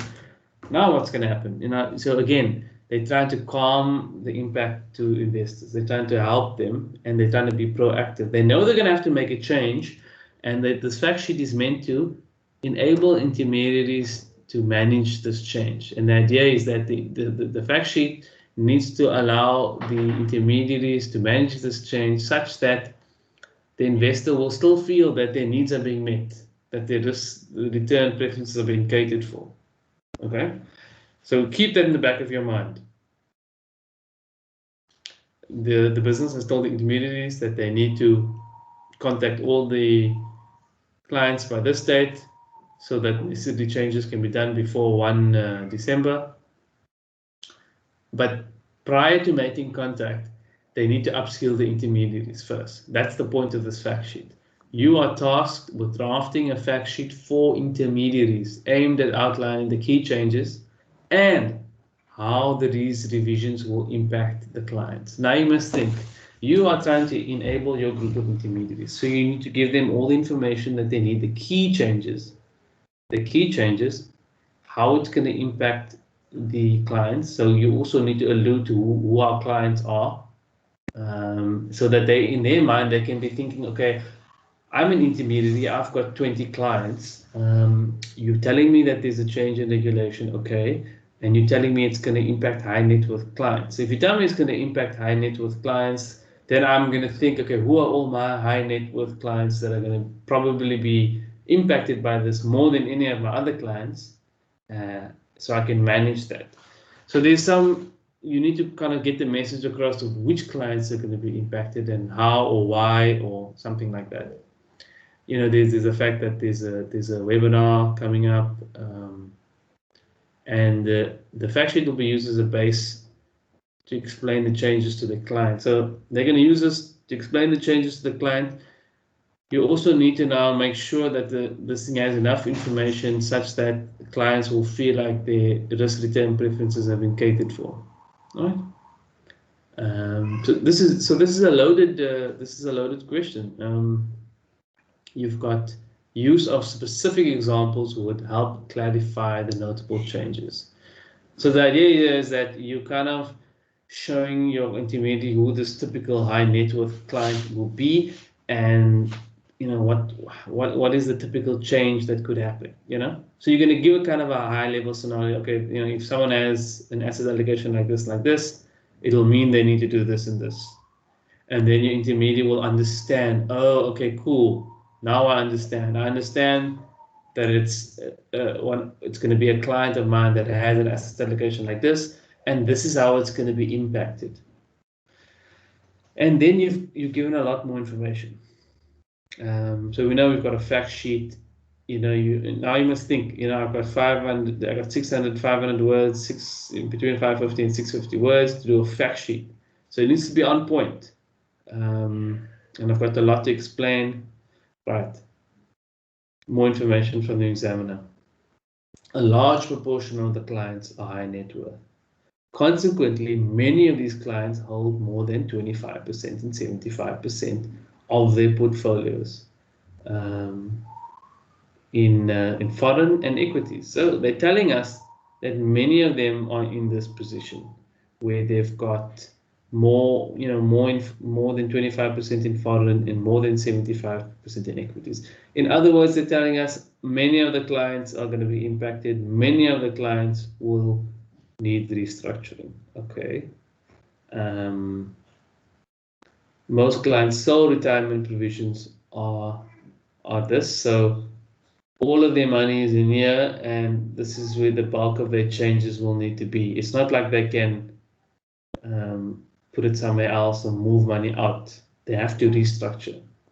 The extent to which they'll be impacted is only based on the above. So only those things. We're not talking about other asset changes, asset class changes, or other restrictions. Only the fact that equities needs to be 75 and foreign can't be more than 25%.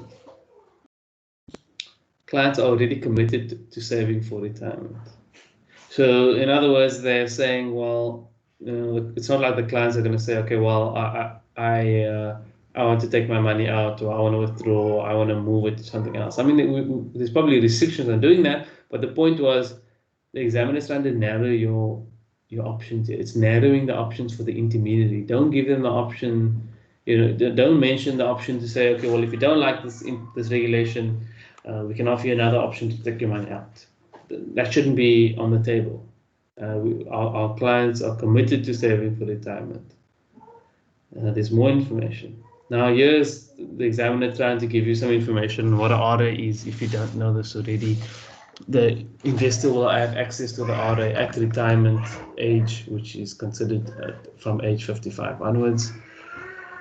And then this was an important point. The contributions are invested in various asset classes according to the client specification. So I've already kind of given you this in this diagram, but this is what the examiner is trying to say. The examiner is trying to say each investor has a different allocation based on their needs. Then you've got important next steps. Again, these are things that need to be included.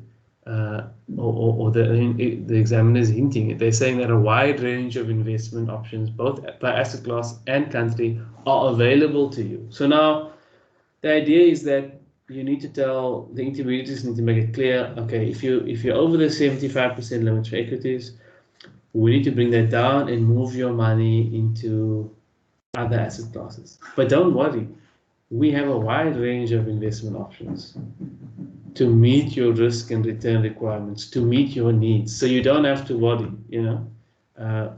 In addition, we're going to waive all these fees to make these changes. And they're telling you here, don't mention what will happen. So you don't want to put fear into the clients and saying, oh, if you don't make a change by 1 December, you're going to be breached and this is going to happen, that's going to happen. That's not necessary because that causes panic and fear. You're trying to manage the change well. There's mention of a hotline. They gave you the number. They also gave you the, I'll answer your question in a second. They also gave you operated from Monday to Friday and they gave you a time. Now, there's a reason why the examiner gave you the times as well, because it's no point giving someone a hotline number without the times they can call, unless it's 24-hour, 7 days a week hotline number, which is rarely going to be the case. So it was important for you to put the operating hours and time in there. Again, it's one of those things where you were given it, and if you didn't use it, you chose to ignore it, and that's going to be costly. Everything that's given is important. You can see like almost everything I've highlighted in this, because everything has a place, and then you'll see it, in summary. Again, it's the examiner trying to drive home the point. If it hasn't clicked already, that the regulation will affect many clients, and this impact needs to be communicated appropriately because you want to cause minimal disruptions. Okay, any your question, please go ahead, sir. Yeah, just have a question on the investment option part. So isn't the fact that the client initially chose to over-allocate or to allocate more on equity and on the foreign, given that those investment options were there in the first place, it shows that like the initial allocation was the best fit for them. So now moving them away from the initial allocation into choosing other investment options that they didn't choose in the first place. It's kind of like, well, I mean, it's not, it's not a substitute for where they were before, but it's like also not the wise position. So for me, as a client, I wouldn't feel like moving away from where I was to this investment option is essentially moving. It's almost like replacing where I was before. So there's a potential compromise because I'm moving away from the initial position that was best fit given my needs. Yes. And now I have to choose investment options. Yeah, I'm with you 100%. Right. So first of all, the first point I want to make is that this, the examiner is trying to be very, very narrow here, and it's difficult to set a communication exam where you're only gonna want a specific answer because it's very easy for a student to be like, exactly as the point exactly that you made now, and then you may say, well, as an intermediate, you could say, I'm sorry that you have to change, and I know it's not ideal, and this is going to be a problem to achieving your goals, but there's nothing I can do. I mean that you wouldn't want that, which is why this guy is nervous, right? He's nervous of how clients will react. Can you see? He's already nervous about this. And remember, the whole point of this regulation, it never really impacted them on an investor level because the wealth company managed it at a fund level. Remember, if we got to a point where every single client was in breach, then the whole fund will be in breach as well. So it never got to that point, which means it just balanced out like that because we know some clients, despite being high net worth individuals, they may still just want to be like this, and that's great, and then it balances out the pot. But remember here that the aim of the regulation was to protect individuals against poorly diversified portfolios. Okay, so if you were mostly offshore, and if you were rather if you were in mostly equities, then you may not have been well diversified. While we understand that investor may have made that as a choice, I don't want to be very diversified. I want a high growth portfolio that's mostly in equities. I wanna invest in overseas markets because there's more opportunities there instead of my local market, which may be very narrow.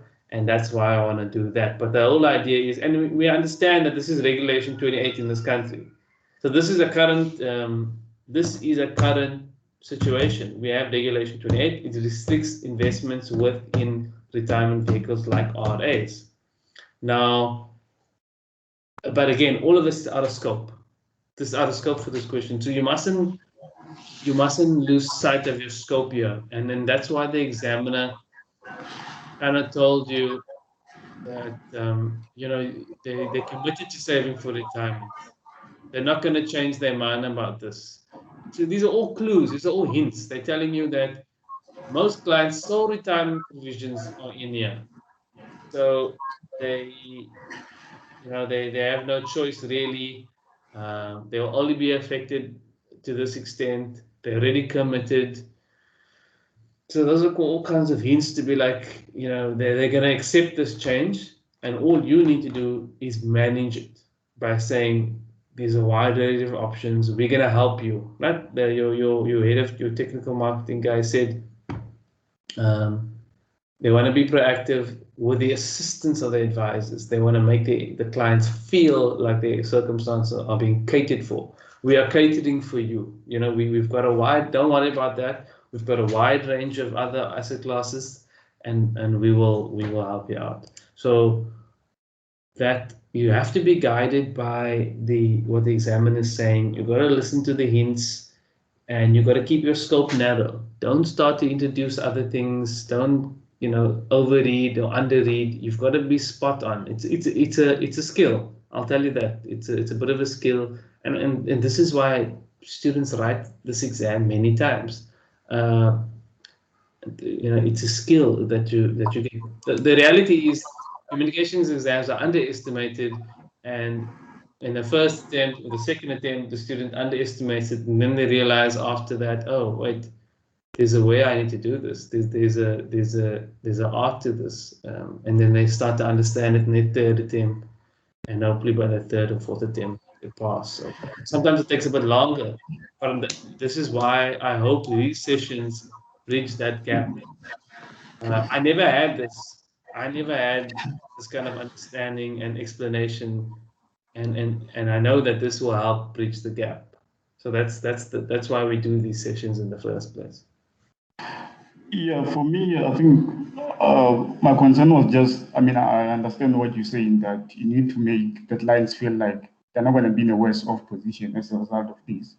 But as an intermediary, I will imagine that you have to be objective with your client. So I wouldn't consider mentioning that the fact that you might compromise, you know, on some of your needs, being like, I mean, I will expect my client or my advisor to tell me that, you know what, these are the options that, you know, you can move to. They're relatively okay, but just know that, you know, it's not the same as before. Like, it's worth mentioning that.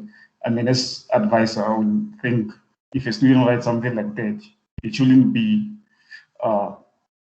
yeah, something that they get punished for, because in the real world, the financial advisor should let their client know that, you know what, yeah, this is some sacrifice that you want to take by moving to this, but these are options that, you know, will make you better. But remember, yeah, we're not writing to the clients, eh? We are writing to the advisors, and we expect the clients to manage that. What you're talking about now is what the intermediaries need to handle with the client. What you are saying is that conversation that the intermediary needs to have with the client. We're not involved in that. That's the intermediary's role. All we're doing here is giving the intermediary the facts, and we want to get a message onto the intermediaries. They then now need to work that message to the client. And I agree with you. What will happen is the intermediary will talk to the client and say to the client, you know, look, this is regulation that's coming through. You know, we can't. It's not in our hands. It's the regulators that have decided this. We have to make do. So let's talk about how we're going to adjust and how we're going to make do. And it may mean we need to revise other things. And maybe they'll say, okay, cool. You know, outside of your retirement portfolio, you can invest more in equities and more offshore to compensate. But again, that's out of scope here, and that's a different conversation. You know, if another question came in the exam or a different exam paper, and you're almost the second part to this, part two, where it's like, okay, you are an intermediary, you've just gotten this fact sheet from BRW that explains the change of the, you know, the regulation 37. You now need to prepare for a meeting to your client, but the problem is you know, it's locked down and you can't physically meet the client. Another problem is your client is not technologically savvy and doesn't have a camera phone and can't do a Zoom call, can't do a Teams call. The client can only get a letter. The client only uses post. I'm just saying, write a letter to the client to explain the impact of the regulation and the changes needed in all of that. Then you could now you'd say, okay, this is how you would, and then the examiner will give you guidance and hints. He'll say, the examiner will say, moving this asset class is very similar to equities. And this one can provide a very similar, and then now the examiner will guided you of how you're going to structure this letter to your client to explain the impact on the client's portfolio. See, that's a different question. You with me? Yeah, just to make sure I understand you, because my understanding was we are equipping the financial advisors with all the facts. So one of the facts is, I thought this to mention that because essentially what we give the financial advisors is what they will take to their clients. So if you're not giving all the facts, I thought, we are not meeting all the objectives, essentially. No, you see, I disagree with you, because remember, every single client is so different. There's no ways in one fact sheet I can come up with all the scenarios for each of these clients. This is only 3 clients. If there's 103 clients, how am I going to come up with all the different scenarios for how this intermediary can adjust his clients or her client's portfolio in such a way to meet their risk return preferences? So I'm gonna move over to the deck quickly and unpack the mistakes that were made, because we need to wrap up. Okay, so just briefly looking at the checklist here, right? So you needed to give an overview of this Reg 28. The intermediate really understands what Reg 37 is. The intermediate has been definitely understands this. So you're just highlighting it. You can just say, as you're aware, the Reg 37 governs retirement fund assets. But however, it's going to be changed on this date, and this is it's going to impact, and this is what's going to happen. This is the changes that's going to be, and when and how. Now you can link it to your client base. This is our client base. This is the majority of our clients. They are typically invested like this for high net worth individuals. This is how their portfolios are typically structured. This is how the change will impact their portfolio. So now you're giving an example. If a client has more than 75% equities, they will need to adjust it to meet the limits. If they have more than 25% overseas, they need to adjust their limits like that, because now the limits are assessed on an individual level. Then you can look at the next steps. Okay, you need to now communicate to your client by this stage. You need to give them explain to them that we have a wide range of investment options, and then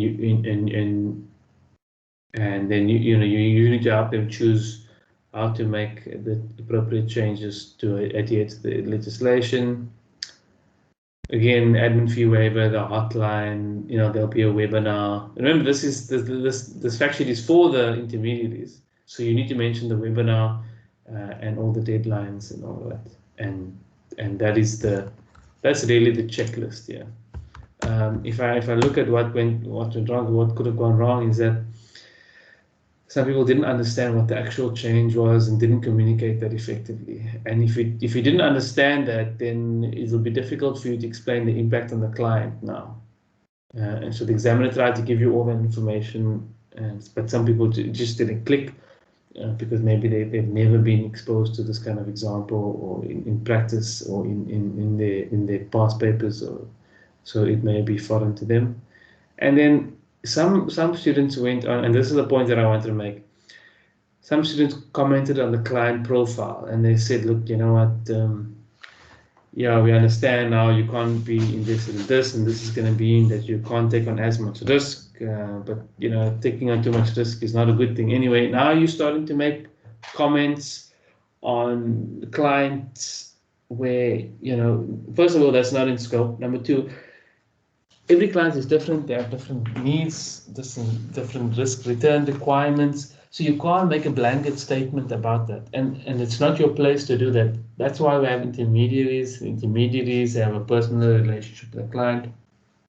They collect all the information. They understand the clients. They do the needs analysis. They weigh up so many different factors to determine what the right strategy is for the client. You can't comment on that from the product provider's point of view. That's why they are intermediaries. Any questions at this point?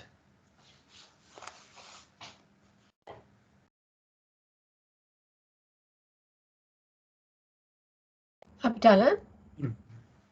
I just want to say that I did come across some people that gave a definition of retirement annuity, and I just want to say that although it was there in the notes, it was there for people who are not dealing with they needed just a recap. It was there for you as the candidate, and so this is where you need to be astute and ask yourself, would the intermediary need this? And likewise, would the intermediary need a whole background on Regulation 37? No, because you can't be an intermediary unless you know these things, unless you're qualified. So in that sense, you just need to have a little bit more intuition here, that is for you to remind yourself of what it is as the candidate writing. But the person you're writing to would surely know those things. They wouldn't be an intermediary. You have to qualify to be an intermediary. So it's tough. Agreed, yeah. And it's tough. It is a communication exam, and so therefore it is subtle, these things, because that is where the task lies. Okay, that task lies for you to ascertain the extent, the depth of the communication for a particular thing, or to what extent you would elaborate. So I love the use of the word, of Abdullah's word of scope. Always ask yourself, what is the scope? Thanks, Abdullah. No questions there. So yeah, that's it. So again, I mean, you're limited by the number of words you've got. If you are thinking about, if you had to make a presentation to a client, or you're presenting in a client meeting or to Exco, you've got a limited amount of time. You need to stick to what's in scope. Don't bring extra information in, and keep it on point. And again, this is called a fact sheet. Everything needs to be, it's a style that's required. And again, you have to know your audience you're writing for an intermediary. So it's a lot of work that goes into putting together an answer for communications exam, and there's a lot of points to consider. And to get ready and to get fit for an exam like this, you've got to practice, and you've got to get match fit, and you've got to be thinking in that framework. Who's my audience? Who am I? What do I need to say? What do I not need to say? What do they know? What do I know? What's off limits? What's the examiner telling me? What's the examiner telling me to avoid? What's the examiner telling me to include? What's the examiner telling me just by the way? So again, this whole thing about retirement annuity is just telling me, as the person writing, if I didn't know what a retirement annuity was or savings vehicle, then they're telling me. But I mean, they were generous to tell you, because you are an actuarial student, and it's expected. That's an expected level of knowledge that you need to know. So likewise, they might, if there's a pension question there, that with calculations and so on, they might give you something like that as well. They might give you something which is which provides a bit of a jog to your memory of what you would need. Okay. Abdullah, I want to thank you very, very much for providing such thorough feedback at every workshop. Really, and I've already got feedback from the cohort to say, the group to say that they've used your YouTube notes, your YouTube videos in understanding how to answer those questions with the fin maths in it. Always useful. There it is again on the screen now. www.youtube.com. Abdullah Musa. You can't get more simple than that as the link. All right, we've still got to go over the communication aspects, and a lot of them have been covered by Abdullah. But Abdullah, if you need to go now, I know it's 11 and his family in the background and so on, then I will, if there are any further questions, I'll do my best and just check with you via email if there's anything. If that's all right, if you'd like to do that. I'm happy with that, Billy. If there's any questions at this point, I can quickly answer them. Otherwise, I will need to log off now. So any last questions from anyone? Okay, so we're going to take that to mean that there aren't any more questions there. Yeah, for me, my question it's gonna be long. It's gonna be long answer. I was just gonna ask, like, from Adal, like, what's, like, you mentioned the scope, like, what sort of four things that comes to mind, like that, to help students, put things into a scope, like. Yeah, look, that's why we do that list, right? That's why we highlight, okay, these are the things that I'm asked. I'm either subtly asked or I'm directly asked. Help, show your cousin how to compare the rates or how to choose the cheapest loan. That is the primary question. The exam is going to give me primary questions. I need to answer that. So at the end of my answer, I need to look at it. Have I answered the question? And then I need to look at the subtle points where the examiner is giving me bits of information that I may need to get across in the message. And then I need to stop there. And the best way to do this is to practice past questions. But do the questions under exam settings. I've got so much time. I'm going to go through everything. I'm going to throw up my answer. I'm going to answer it. And then I'm going to check afterwards.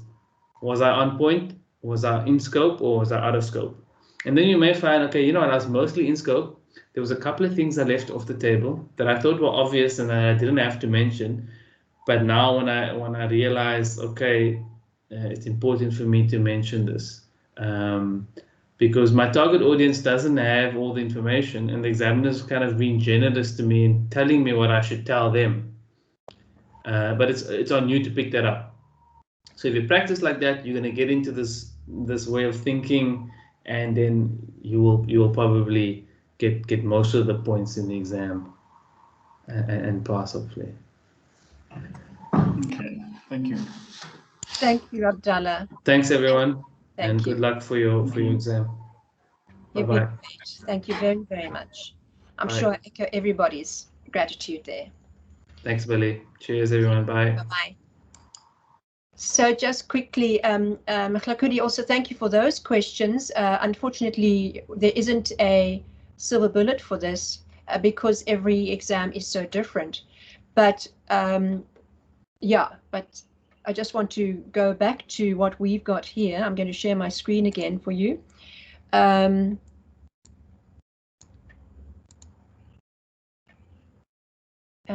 where are we now? General communication on question 2.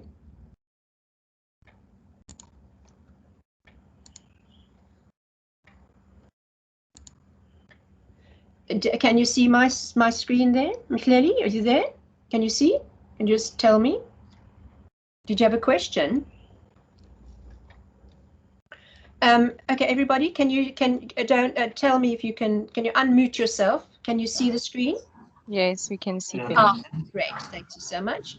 All right, so the general communication feedback. Now remember, each question is assessed communicatively as well as technically, and it's 50% both.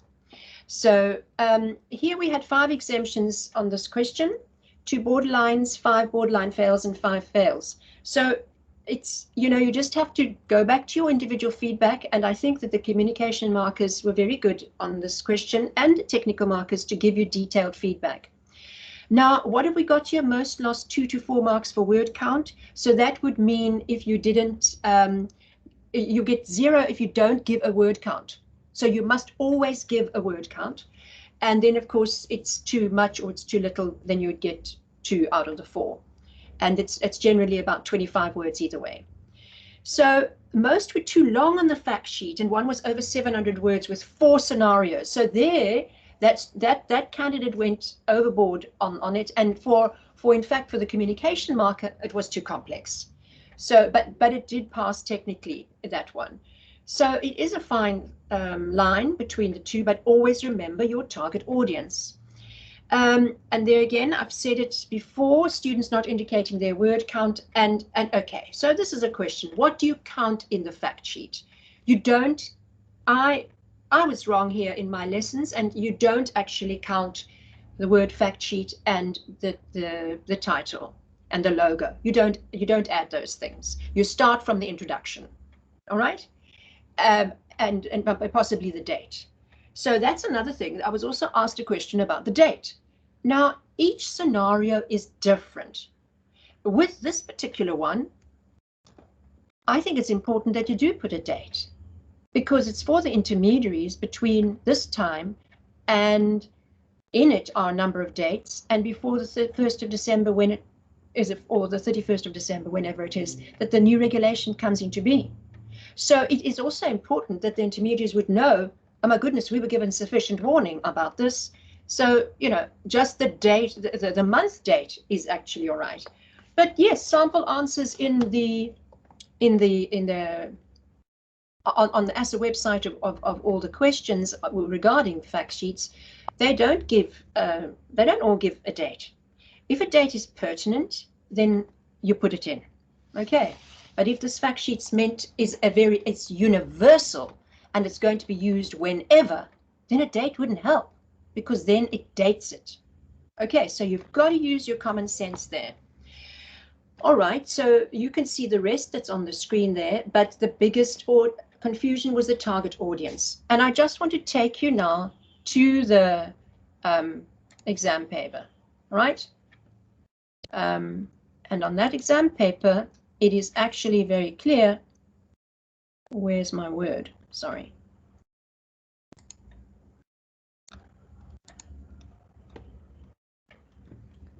Are you seeing, what are you seeing now from my screen?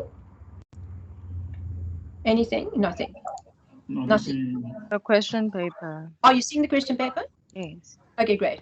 So in this question paper, you saw there a fact sheet for intermediaries, right? So it is tricky. It was tricky. It's very difficult to get around this.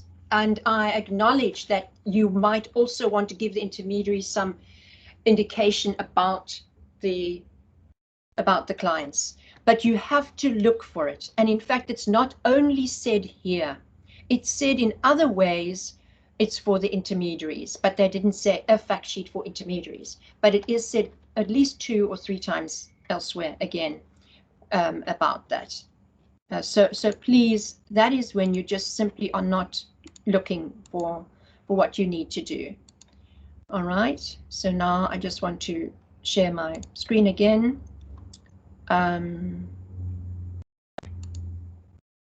Okay, sorry. And then another question was at Yashtil's request. One question came up to say, is it, you know, I don't know if you actually made this, gave it a person's name in the fact sheet, but that the person, you wouldn't put your name. But if you were to put any name, then you would put it as the head of BRW's technical marketing, or you're the head of something. So Yashtil Naidu, you'd put there, not yourself, even though you've been tasked with drafting the fact sheet, okay? But it wasn't necessary to put any name there. I'm not sure why my slide is not coming up.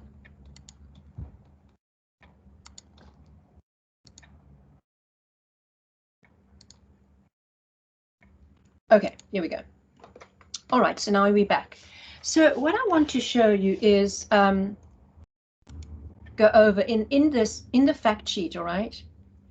The format was generally well received, actually, except for the fact that some people wrote as an email, and then also others didn't bother to use features like font size and maybe a bit of color with a title, and using what Word has to offer.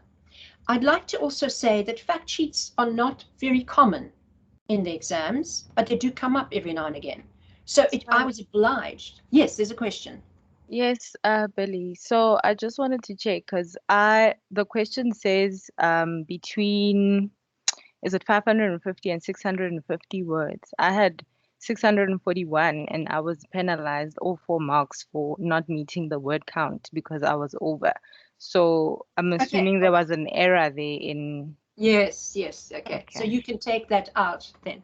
That was an error. That's our administrative error, because this mock sheet, this mock exam was created by ourselves, and then that is my mistake. So you're saying that where it says 575 to 600 words, it was actually 650 at the end of the day. Yeah, so I'm Okay. just trying All to right. open the question paper, but yeah, I think the question was up to 650. I had Okay. 641 and Okay, 10 that's 5. fine. So at least then you know that, Yeah, that would be fine. This error wouldn't have occurred. We're all working under quite a lot of pressure here, and we don't, you know, we're not cross-referencing sufficiently enough, but that would never have happened in the actual exam. Okay, So well done on spotting that now. And just to let you know that you would have got that word count. And no wonder you were quite out of the word count, most people. So that's fine. So now we know why. My apologies on behalf of everybody and myself. Actually, I'm the overseer, so I should have picked that up myself. So thanks, Lorato, for that. Okay, so so you know how to count that. Okay. The format, we're looking at the extrinsic qualities, which is, how it looks as a fact sheet, does it pass? And your language and tone, a little bit more formal in certain respects than your email. But also there, we also include some of the detail. But it also would be important to use you, because you have it's directly to the intermediary, so it would be you. And then, of course, your planning and structure. Is there a logical sequence here of how you've laid everything out? We call it a coherent arrangement.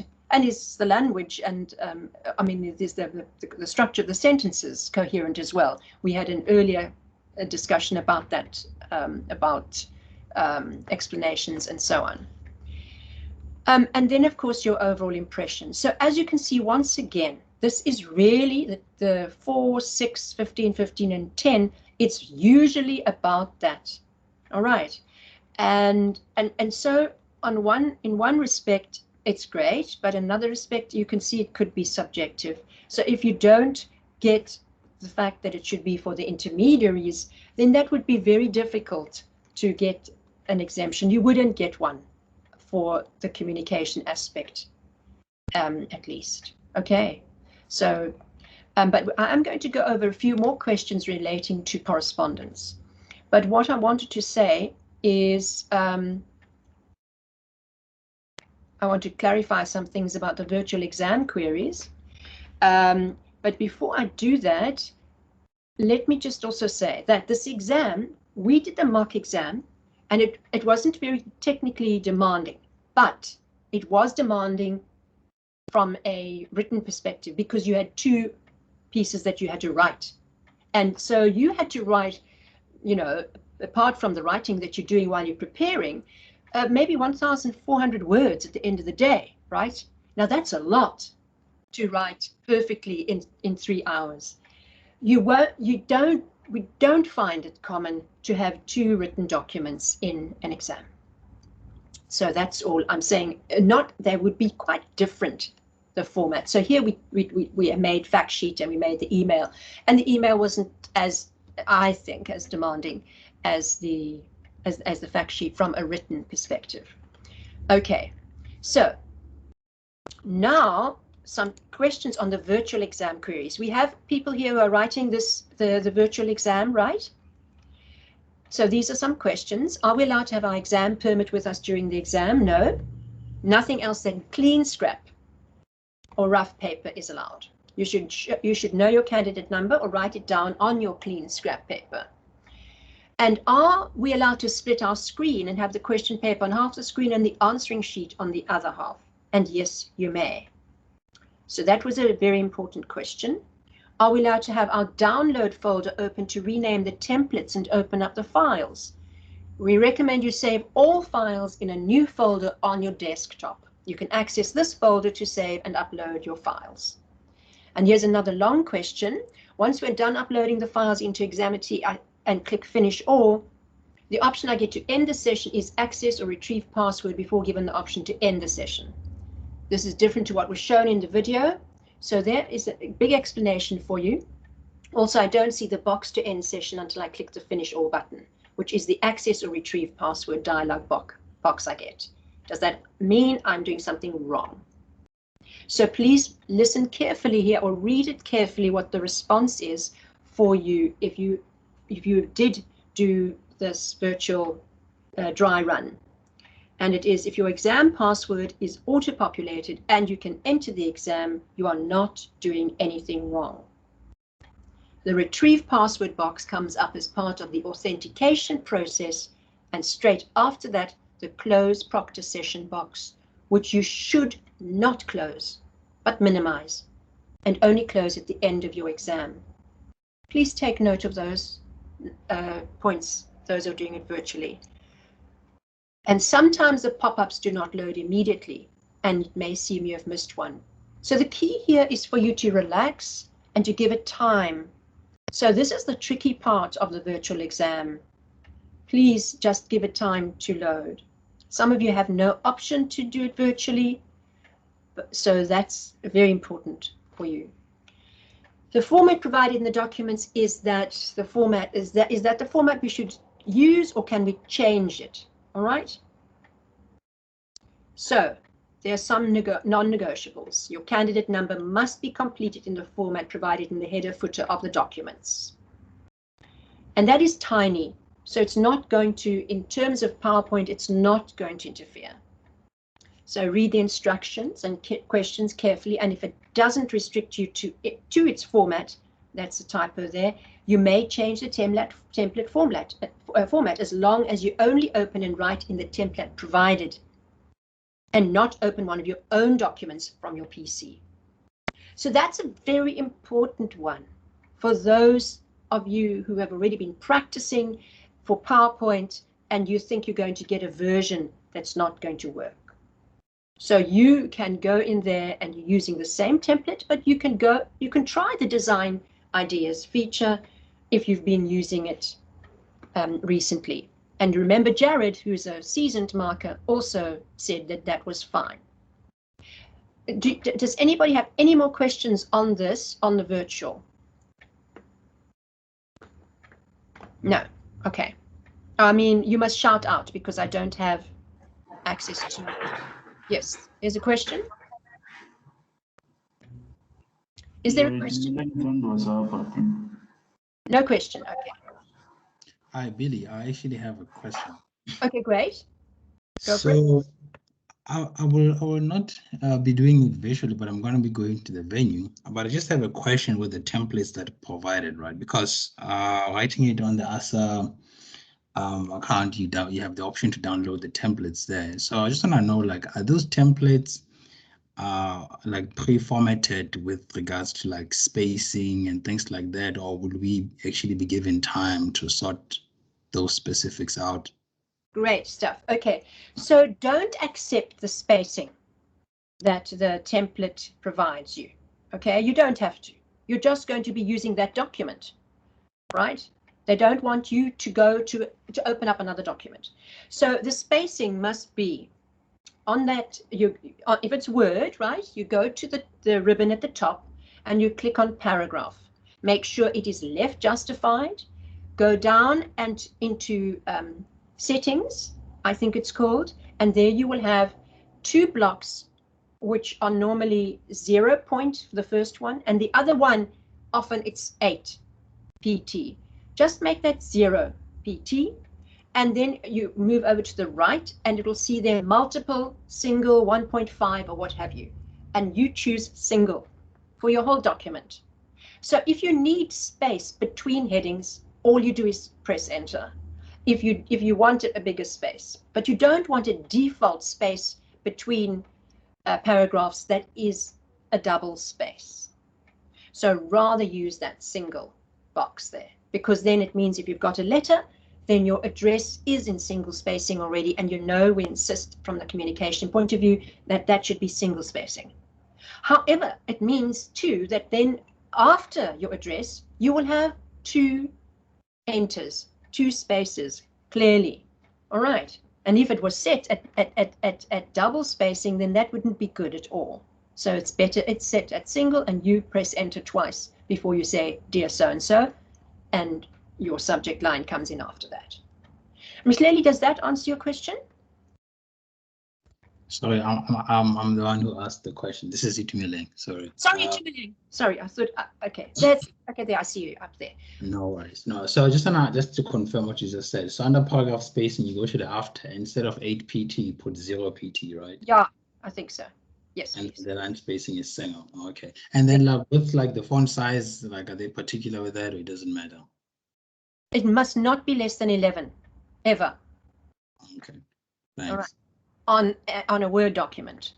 On a PowerPoint, you've got to look at the type of font that you're using. And for sans serif or Arial, 20 is the smallest. So you can see what's happening here on my screen now, and you can read it. First of all, this is not good, right? Because this is a whole narrative style. This came from the email, and I actually plonked it in here. But you won't do that, all right?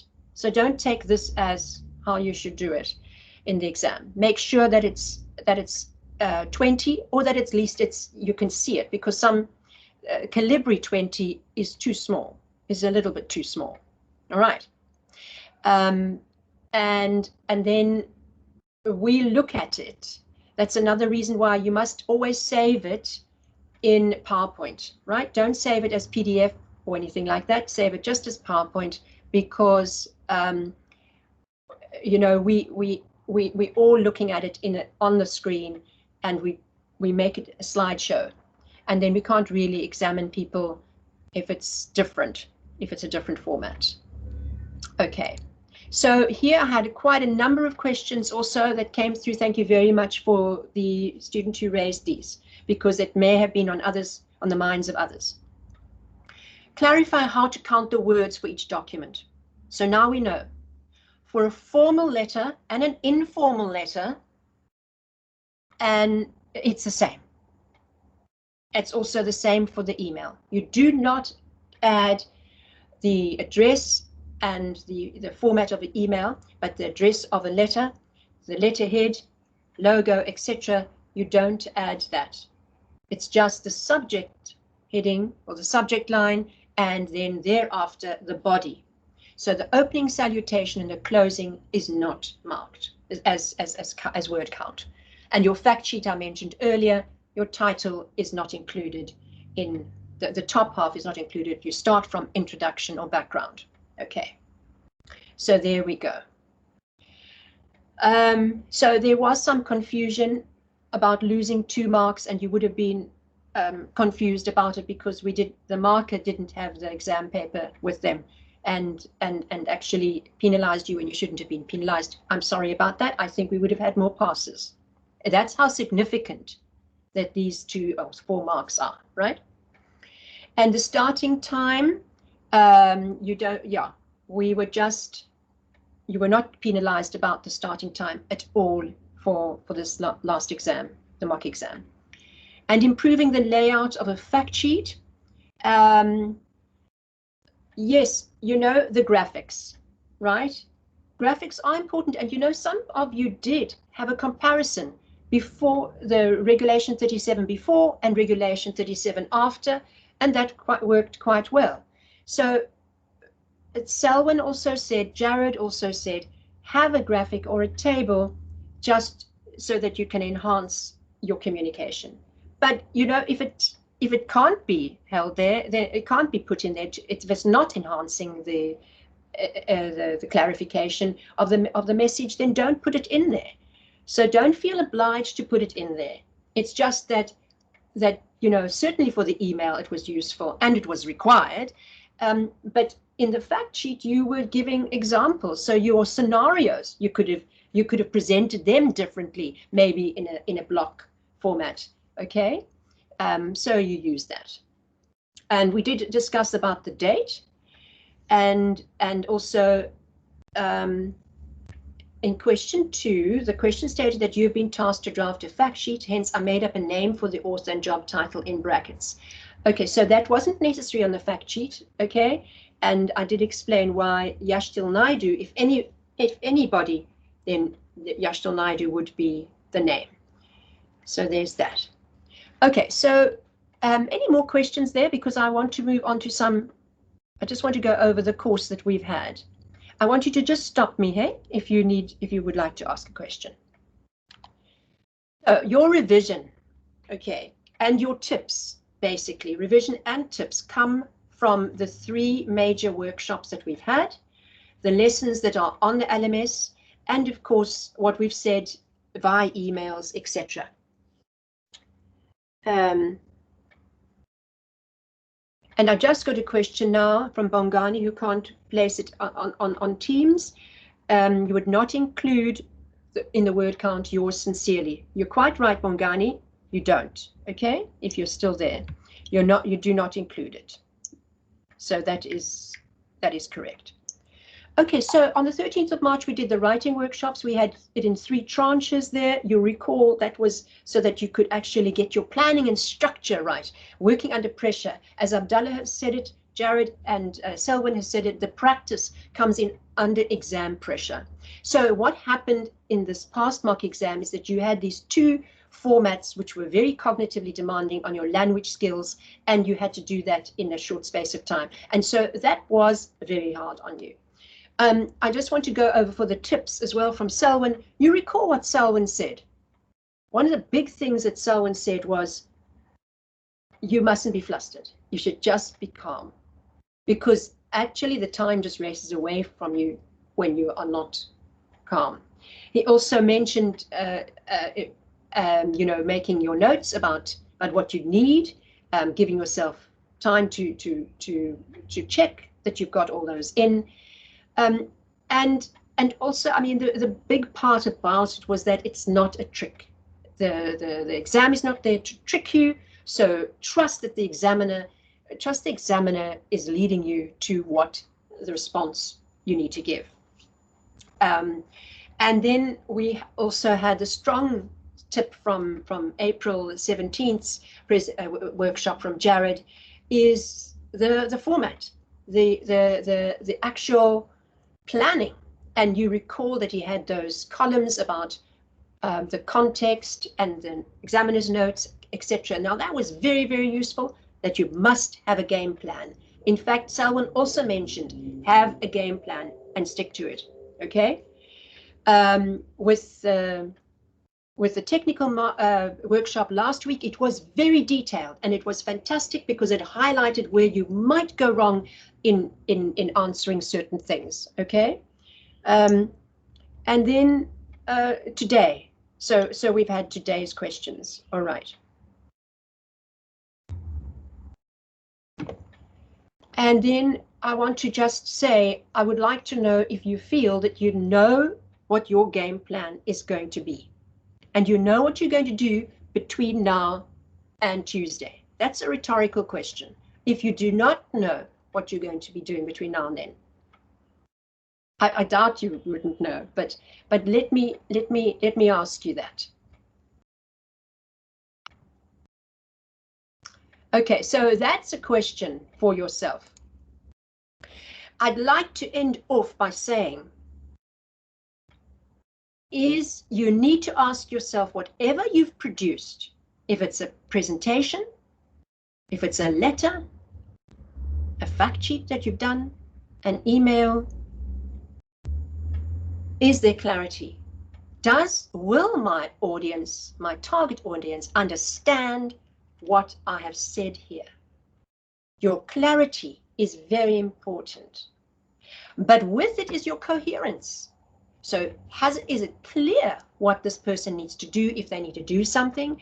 Is it clear that this person has been explained the concept or the situation's been given to them and it's coherent?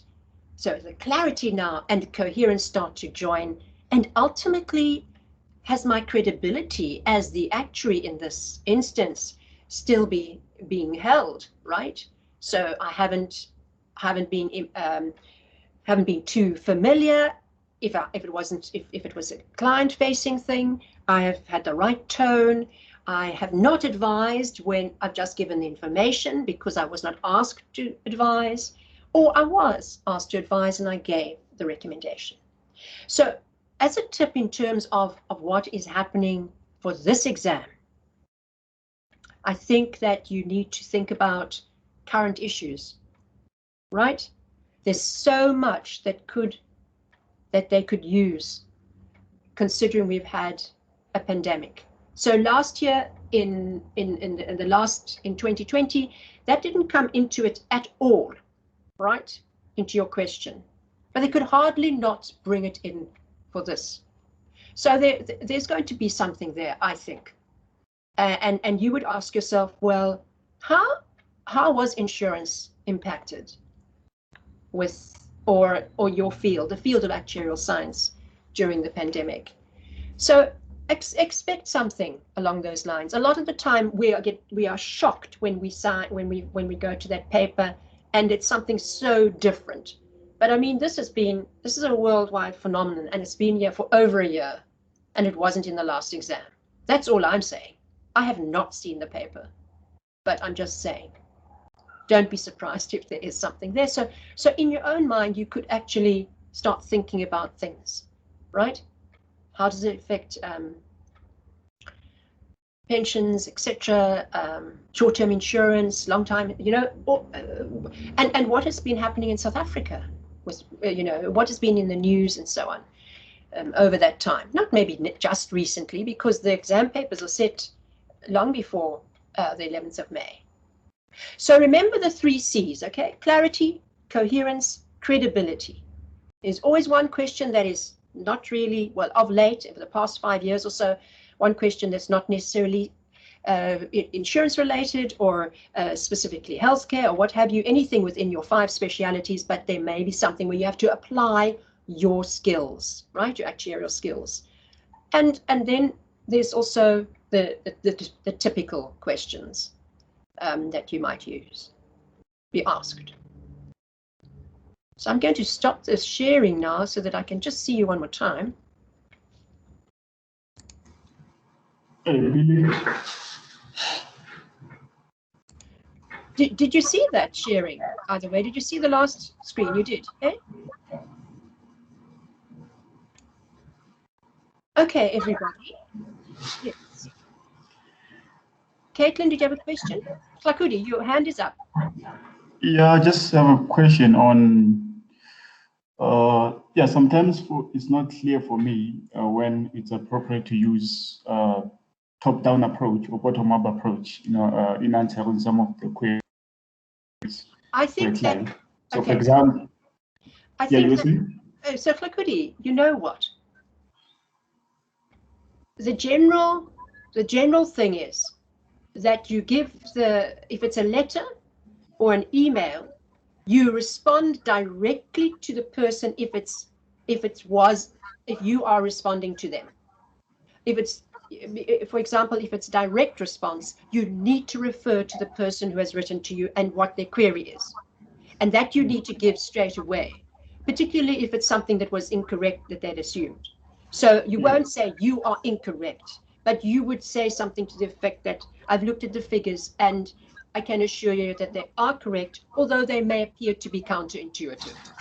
Something like that. In this email, I'm going to explain the full picture of how we arrive at that figure, and in so doing, I'll highlight 1, 2, 3, or what have you. So we like it on the communication side to have that roadmap in the beginning, okay, and also a top-down approach, that you say what you're going to talk about and then you go into it. But sometimes you want to tell the student, the reader, that they don't need to worry anymore, because this is what it's going to be about. So in that instance, you give it. So just use that, because if you're going to go into the exam and you've got all these questions of yourself, do I go top down or do I go inductive or a reductive approach or whatever? It always works to go from the overall picture, give the signposting of where you're going to go, and then drill down in parallel structure. Okay. Yeah. Like for specifically, like let's say you were to give recommendation or advice. So it's more like to just tell them like, okay, this is the answer, and then like, this is why I'm saying this is the answer, or okay, this is like explain the steps and then say this is the answer? I think in terms of a recommendation, you don't really want to give the recommendation straight up in the front unless it's something that is a life and death situation. Rather, you're going to say that I'm going to give you these two options and lay them out, and and conclude which one will be the best option for you, because you still want the reader to read the letter. Otherwise, if you give the option in the recommendation straight away, then they won't read the rest necessarily. Also, you need to remember that you've got to show that you can provide them with an objective, the objective warrants, the objective principles, the objective content for each of those things, and then they would most likely come to the same recommendation. Okay, now you understand. You understand? Okay. No, thanks, Billy. Thanks for all of this. It was very helpful. Fantastic. I'm glad, Klakudi. So Mandla, anything there from your side? Anything else, Dana, Caitlin? Happily. I just want to confirm the formatting of the email, specifically the date and time as it's shown in the sample solution, where they just have, date and time to the right. Yes. Yeah, so I just wanted to confirm, is it fine that we do it like that, or would we need to, put in, so we don't need to put in a specific date and time, we can just have it how they do? So what I normally do is I have the angled brackets and I say date and time inserted automatically. So it's acceptable. It's like the letterhead. So instead of creating a letterhead, we say company letterhead with full contact, with full address and contact details, so that you've covered yourself for the person to reply to you. And you would probably give them your number if you want to, that type of relationship where you want to be contactable afterwards, because it will be convenient for them to phone you on your landline or whatever. Okay, so that's how we do that. And on the right hand side, date and time, or date timestamp inserted automatically. I like to put that. But if it was a memo, the date is important, because on a memo it's definitely part of that structure. Okay, and it's not inserted separately, it comes as a document, a memo. All right. Oh, makes sense. Thanks, Billy. Pleasure. Anyone else there? Itumeleng, not a final question from you. Palesa, you happy? Yes. Yes. Sorry. So I was saying, with the second question, I found myself doing a lot of copy paste in terms of, it was a very wordy question. So I found myself just copy pasting what was written from there, from the actual question itself. In terms of advice on what to do, would you say where possible, do you agree with the statement? Where possible, rephrase? Or should I just take it like that? I think where possible, you want to keep the meaning, but rephrase, yes. But sometimes, for example, the Mondays to Friday, the time, etc. You could take that and restructure it so it is exactly the same meaning, but it's not. It wasn't just copied and pasted in there. But the thing is that if you've run out of time, then that's what you're going to do, right? So certainly, what we look for in the communication and the technical markers is that there's been some enhancement, because if there's no enhancement, we could all cut and paste like that. Do you see? So you would do the best you can to that, to rephrase. Although you don't want to go, often when we rephrase, we start using a whole lot more words. So try avoid that. Thank Does you. that answer? Is that okay? Thanks, Melissa. Is that all right? Yeah. Yes. It makes sense. Oh, and the other thing before Itumeleng goes, and in the first email, in the first the first question that we had for the mock exam, yes. I found myself, because I'm writing to my cousin, so this whole thing of dear cousin or dear using the actual name, And should I always use a name where possible? So use a name where possible, Yes, even if it's not provided. I think so, because from a communication perspective, it's your cousin. I think all of us here, mostly, I would say 99% of us have a cousin. And so to help with the tone, you create that name. And so you, even if on the email address you've got cousin@gmail.com, that's different, but for the name, have a name. Then the other thing is that link up. As you see from the sample answer, there's a link. There's a link to the family. You don't just launch in there. You need to thank them for the connecting and for reaching out to you. It's quite nice that your cousin thought that, well, you'll have the answers. And that makes you feel warm and fuzzy because you can help out. So, and then at the end, connect again to say, we're going to see each other. I think somebody said a baby shower or what have you, something that's familiar, you know, like the familial thing that would happen. I think it's a wedding anniversary that I mentioned or something in the sample solution, but anything that can just link you up again.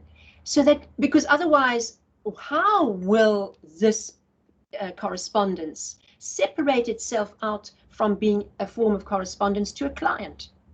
So you need to think about that, ways in which you can distinguish that, ways in which you can enhance the tone by aligning both the opening and the close. Often you get so involved with the answer that you forget that this is your cousin, and you've ended off abruptly because you really got into it and in the explanation, and then you signed off yours sincerely or something that wasn't appropriate. Okay, so thank you very much for asking that question, Palesa. Are there any other questions there? Darren, you had quite a number of questions. Okay, Timolen, go for it. Thank you. Yes, so the question I have is, you know, sometimes in the questions, like for example, this question 2, right, where we had to draft this fact sheet, right? Yes. So you have this head of technical marketing who, you know, requested you to write this fact sheet. So in the case of or in cases like this, right, where for example, let's say he's also an investor and he has retirement annuity as well, and he provides like his own experience, and you have to mention that in the fact sheet. So when you are not told, you know, more about your role, but rather writing this at someone else's request. So do you then write this as that other individual, or do you maintain your distinct you know, personality from that person and refer to them in third person and say, well, you know, your steel has this as well, and this is why this is working? Or do you assume that to be yours if you're not mentioned, like if you're not specifically told that you are right, actuary, or you are a financial advisor, or things like that? Right. I think that's relevant. You usually are told what you are doing currently and where you are.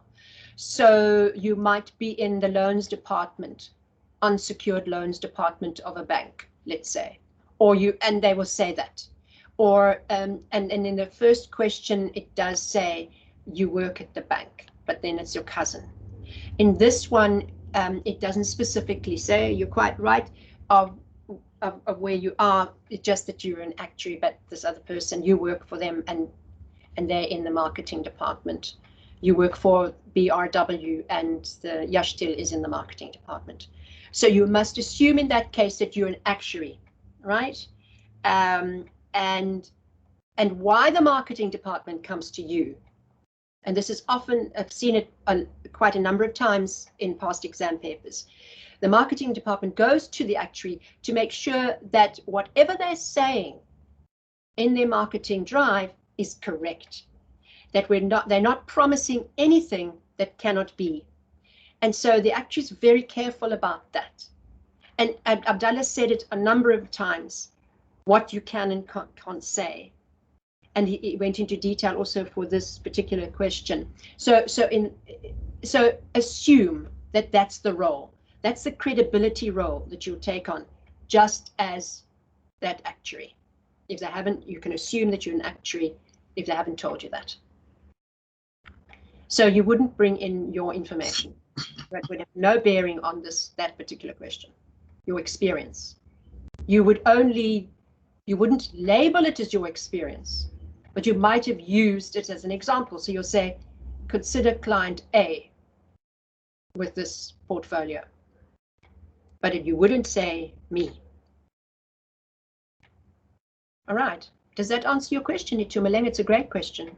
Yes, it does, because this is the past exam I did that was exactly like that. So you had like a CEO who asked you to draft this memo to to the rest of the staff, and you like the question is quiet or silent about like your particulars, or whether you're supposed to write this as if that CEO wrote this themselves, or you're writing it as in like, okay, hey, listen, I'm doing this on behalf of, because it's different to like that question where you had an NGO approach you and say, hey, please write a letter on our behalf to this employer, but there the CEO comes to you and say, hey, please write this on my behalf.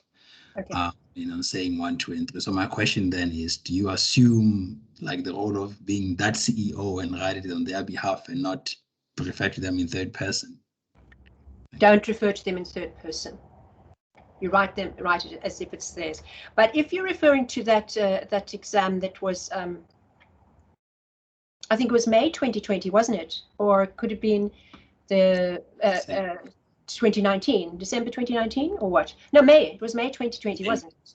Yes. Okay, so I don't know if they said that you are writing it on behalf of the CEO. Did they say that? Well, then that's fine. You will be tasked, and I'm sure some of you have already been tasked to prepare something for someone who is above you. And that's almost training for when you are in that position. So yes, you assume that you are the CEO when you write that. All right, thanks. That helps. Thanks, Bill. Okay, good. Darren, did I answer all the questions that you had? But you sent some through, and I said we would have the questions here answered. Yes, hi, Billy. Firstly, thanks for the session. It's been really, really helpful. Most of the questions you answered, you and Abdallah, so I'm grateful for that. The only things left are, the first thing is numbers. So yes, you have numbers. Yes. So if it's a number like 10,000, do you need to have the space between the last 3 zeros and the 10, or can you put a comma? Would that impact the sort of formatting mark that you would get? Are both acceptable? Both are acceptable as long as you are consistent. Also, where you put the first digit next to that R or currency, it might be another currency. Okay, so if the rand is there, then put your first digit snug onto the rand, and then you can use a space or you can use a comma. But if you use a comma and there's no space, it's counted as one word. So that's why, we don't mind actually, as long as it's consistent. I know that Excel will favor some things, and if it doesn't look good, it doesn't look clear, if those commas start becoming very busy on the page, then opt for the space, or vice versa. If it's not clear that it's actually thousands, then put in the comma. All right.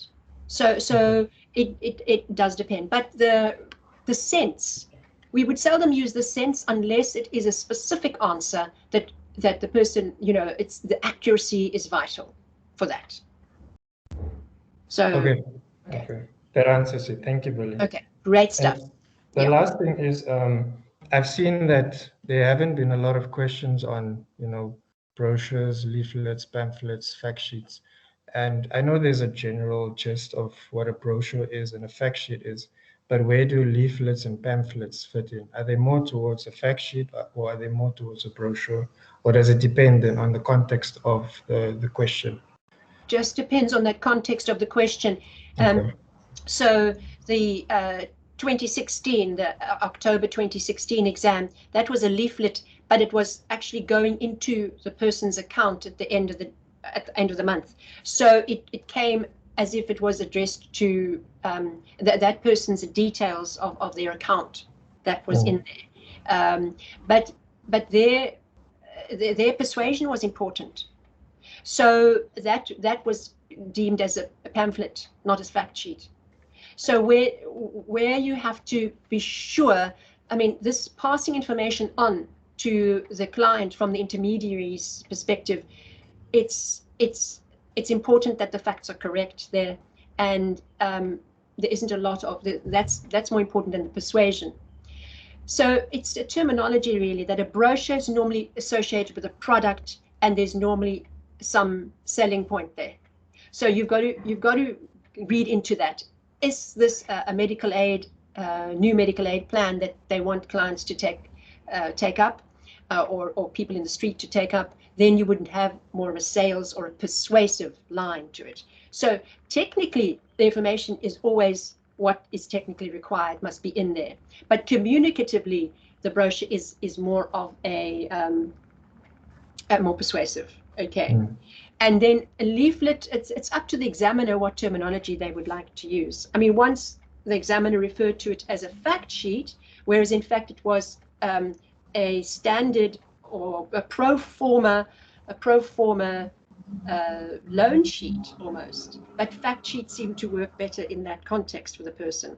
So people had this bit of confusion there of what to put in there. So fact sheet is, you just need to ask yourself, what do they want me to show them? Let me show those details on the page in the best way possible. And if they've said fact sheet, then, and in that particular question, the word tabulate came in. So that was a clue that they wanted the information in a tabular format, meaning with rows and columns. So that's what happens there. And you know, the fact sheet, it's just these are interchangeable to some extent when you produce it in your Word document, because you would still, it's legibility. It's more about how it looks on the page from the format point of view. So if it's a brochure, we would not expect you to do 3 columns, let's say, because it folds. We just simply would like that information legible, and that you've taken the care to provide a hierarchy of title, main heading, subheadings, etc., bullet points, and so on. So it's just a change there, a mindset change. Okay. Okay, that's perfect. Thank you, Billy. I'd like to just do one more thing, and that is I'm going to send you all. This mock exam was completely a mock exam based on you know, you'd not seen it before, but I'm going to send you a question that is a PowerPoint question of question 2 of the fact sheet. I think it was the fact sheet. I'll have a look to see which one. It was originally in presentation format, and we didn't give you a presentation format because you had presentation format explanations from 2020, as well as Jared gave you the one 2017 exam. We also gave you as the assignment. But because you know the content, you may be able to say to yourself, okay, let me see if I can do this presentation in a certain amount of time. So I will just send you the question, but I don't have anything else to go by. And just remember on your PowerPoint presentations to just tick those boxes on the range, on the numbers, the mirroring of the overview with the rest of your headings, and so on. We went into quite a lot of depth with that, and there are plenty of resources on the LMS for presentations. But I will send that to you just via the email later this afternoon, so you can say, okay, let me try this. I'll do it in given an hour and a half, and I will do it in an hour and 20 or something like that, just because you know the content basically. But remember, the examiner's notes are there, so you must make sure that you get there, you know, tick those boxes. Okay, everybody, you know, it's quite a journey, this exam. I think all the exams in actuarial science are, because blood, sweat and tears go with it. And more so with the writing, because words are very personal. And when people mark your words, it sort of like hits the stomach when you don't get it right. So I think you've been very brave and you've handled the feedback very well. And I just want to wish you everything of the best for that exam. If you can remain calm through it all, it will help, because we know that that adrenaline warps the time and it seems like it's flying. So just make sure you're breathing deeply and that you exhale very slowly. If you find yourself panicking, that is the key, to quieten yourself by slowing down the exhale, because that drops the level of adrenaline in the bloodstream. It literally works that way. It's an antidote to that adrenaline. You want to be excited for it. Yes, you don't want to be asleep, but you don't want to be hyper, because yeah, that's, you just want to handle it with ease, right? You're ready for it. So go in with that that confidence, because you've practiced hard. All right. So I will send that to you. How's that? Is that okay, everybody? Thank you so much. The team are really rooting for you, and they get so attached. I just want to say the markers, they get really, you know, they want to, they're behind you. So we're behind you. So how's that? All good? So like close off now and then you can go and have your break? Okay, I'm going to do that. Thank you so much, everybody. Thank you. Thanks so much, Billy. Thanks, Billy. Pleasure. To everyone, all the best. Thank you. Thanks, Billy. Billy. Good luck, everyone. Yeah, it's lovely. You've all been in it together, so that's great. Okay, then I'm going to stop the recording.